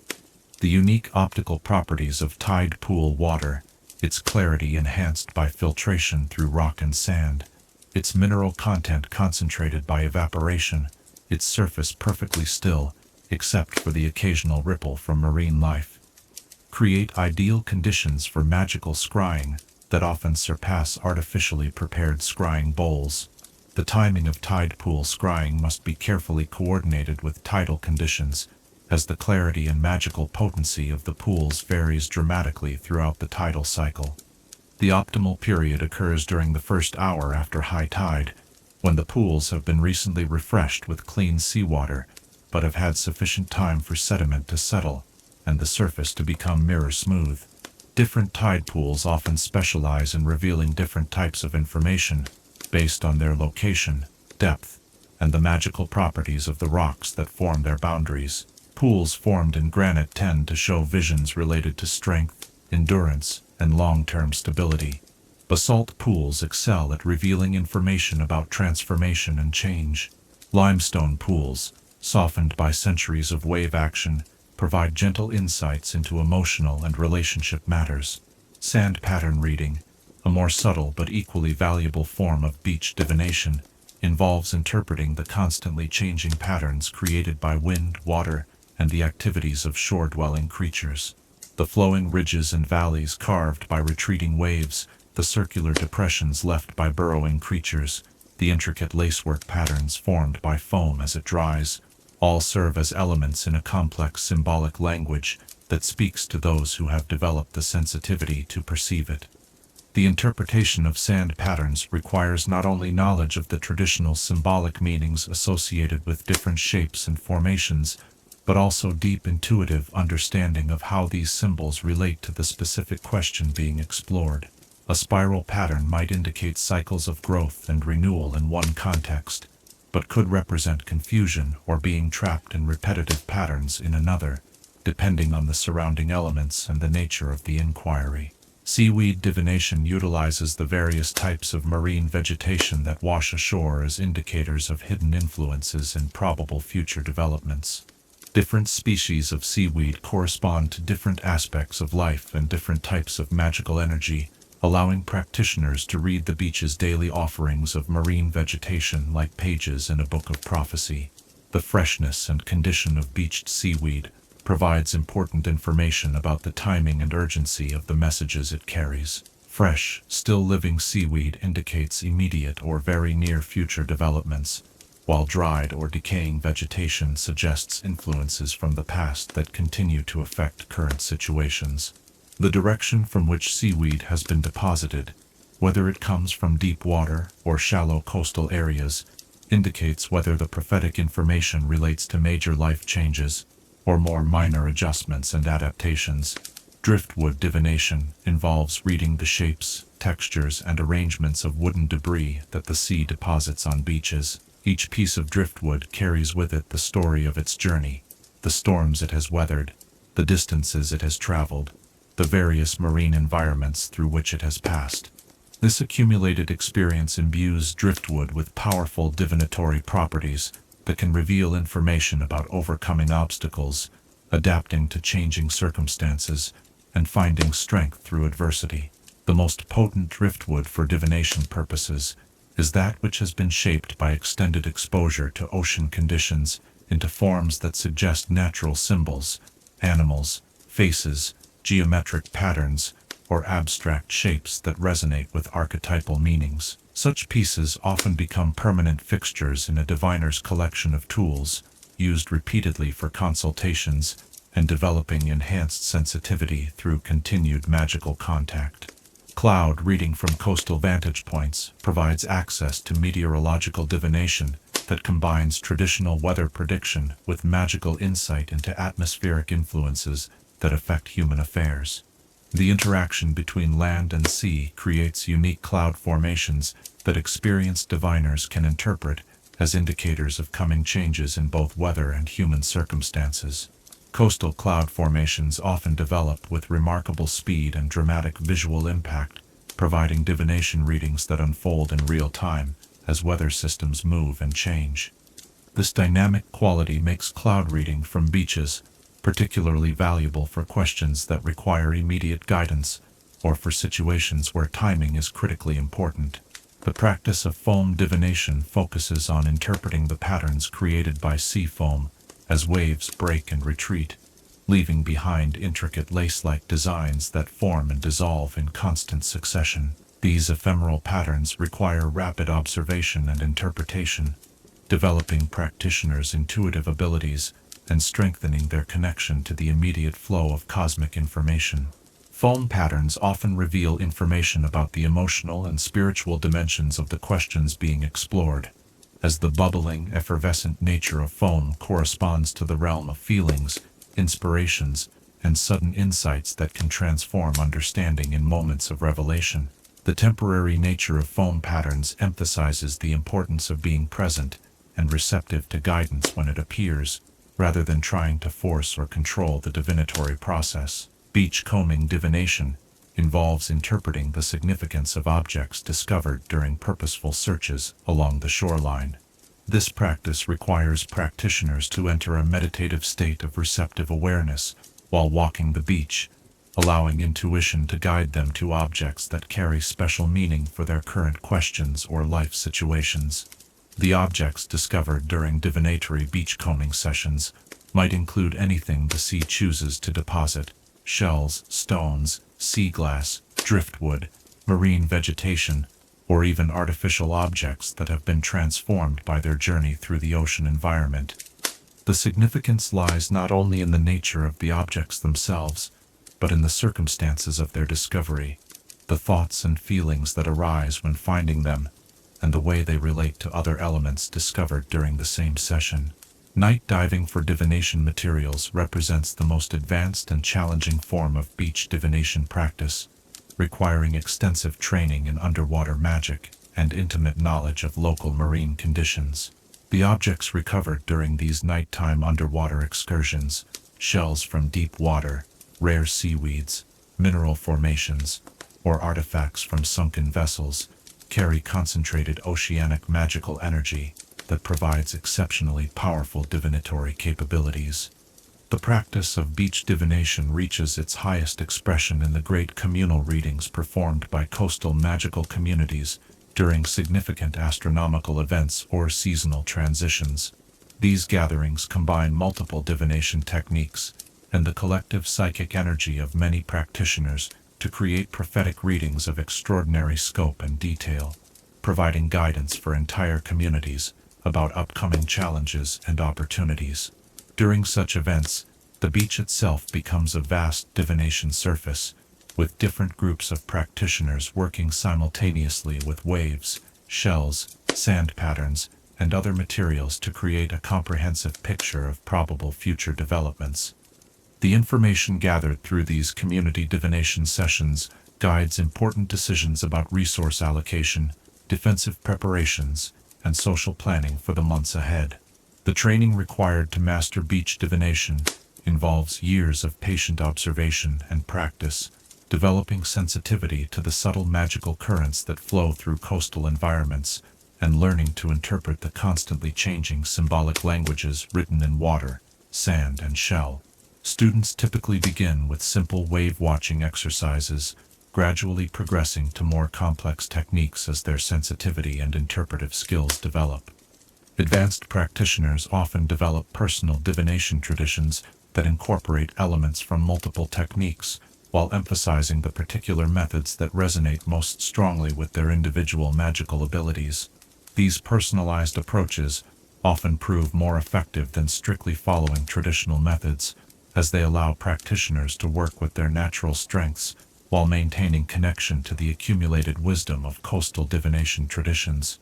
As you imagine yourself sitting in peaceful contemplation beside tide pools that reflect the star-scattered sky above, watching gentle waves create and erase patterns in the sand, while shells whisper secrets in the language of the deep sea, you begin to understand why beach divination has remained central to coastal magical practice throughout the centuries. The constant motion and change that characterize the shoreline environment mirror the dynamic nature of time itself, making the beach an ideal location for exploring the fluid boundaries between past, present, and future. In the soft sound of water moving over sand, in the gentle clicking of shells stirred by retreating waves, in the distant call of night birds flying over waters that stretch toward tomorrow's horizon, The ancient conversation between sea and seeker continues, as the rhythm of eternal tides lulls your awareness toward restful insight. Consider this question that has guided generations of coastal diviners. What truths might be revealed when we learn to read the future not in static symbols, but in the ever-changing dance between earth and sea? And how does this fluid approach to prophecy change our understanding of destiny itself?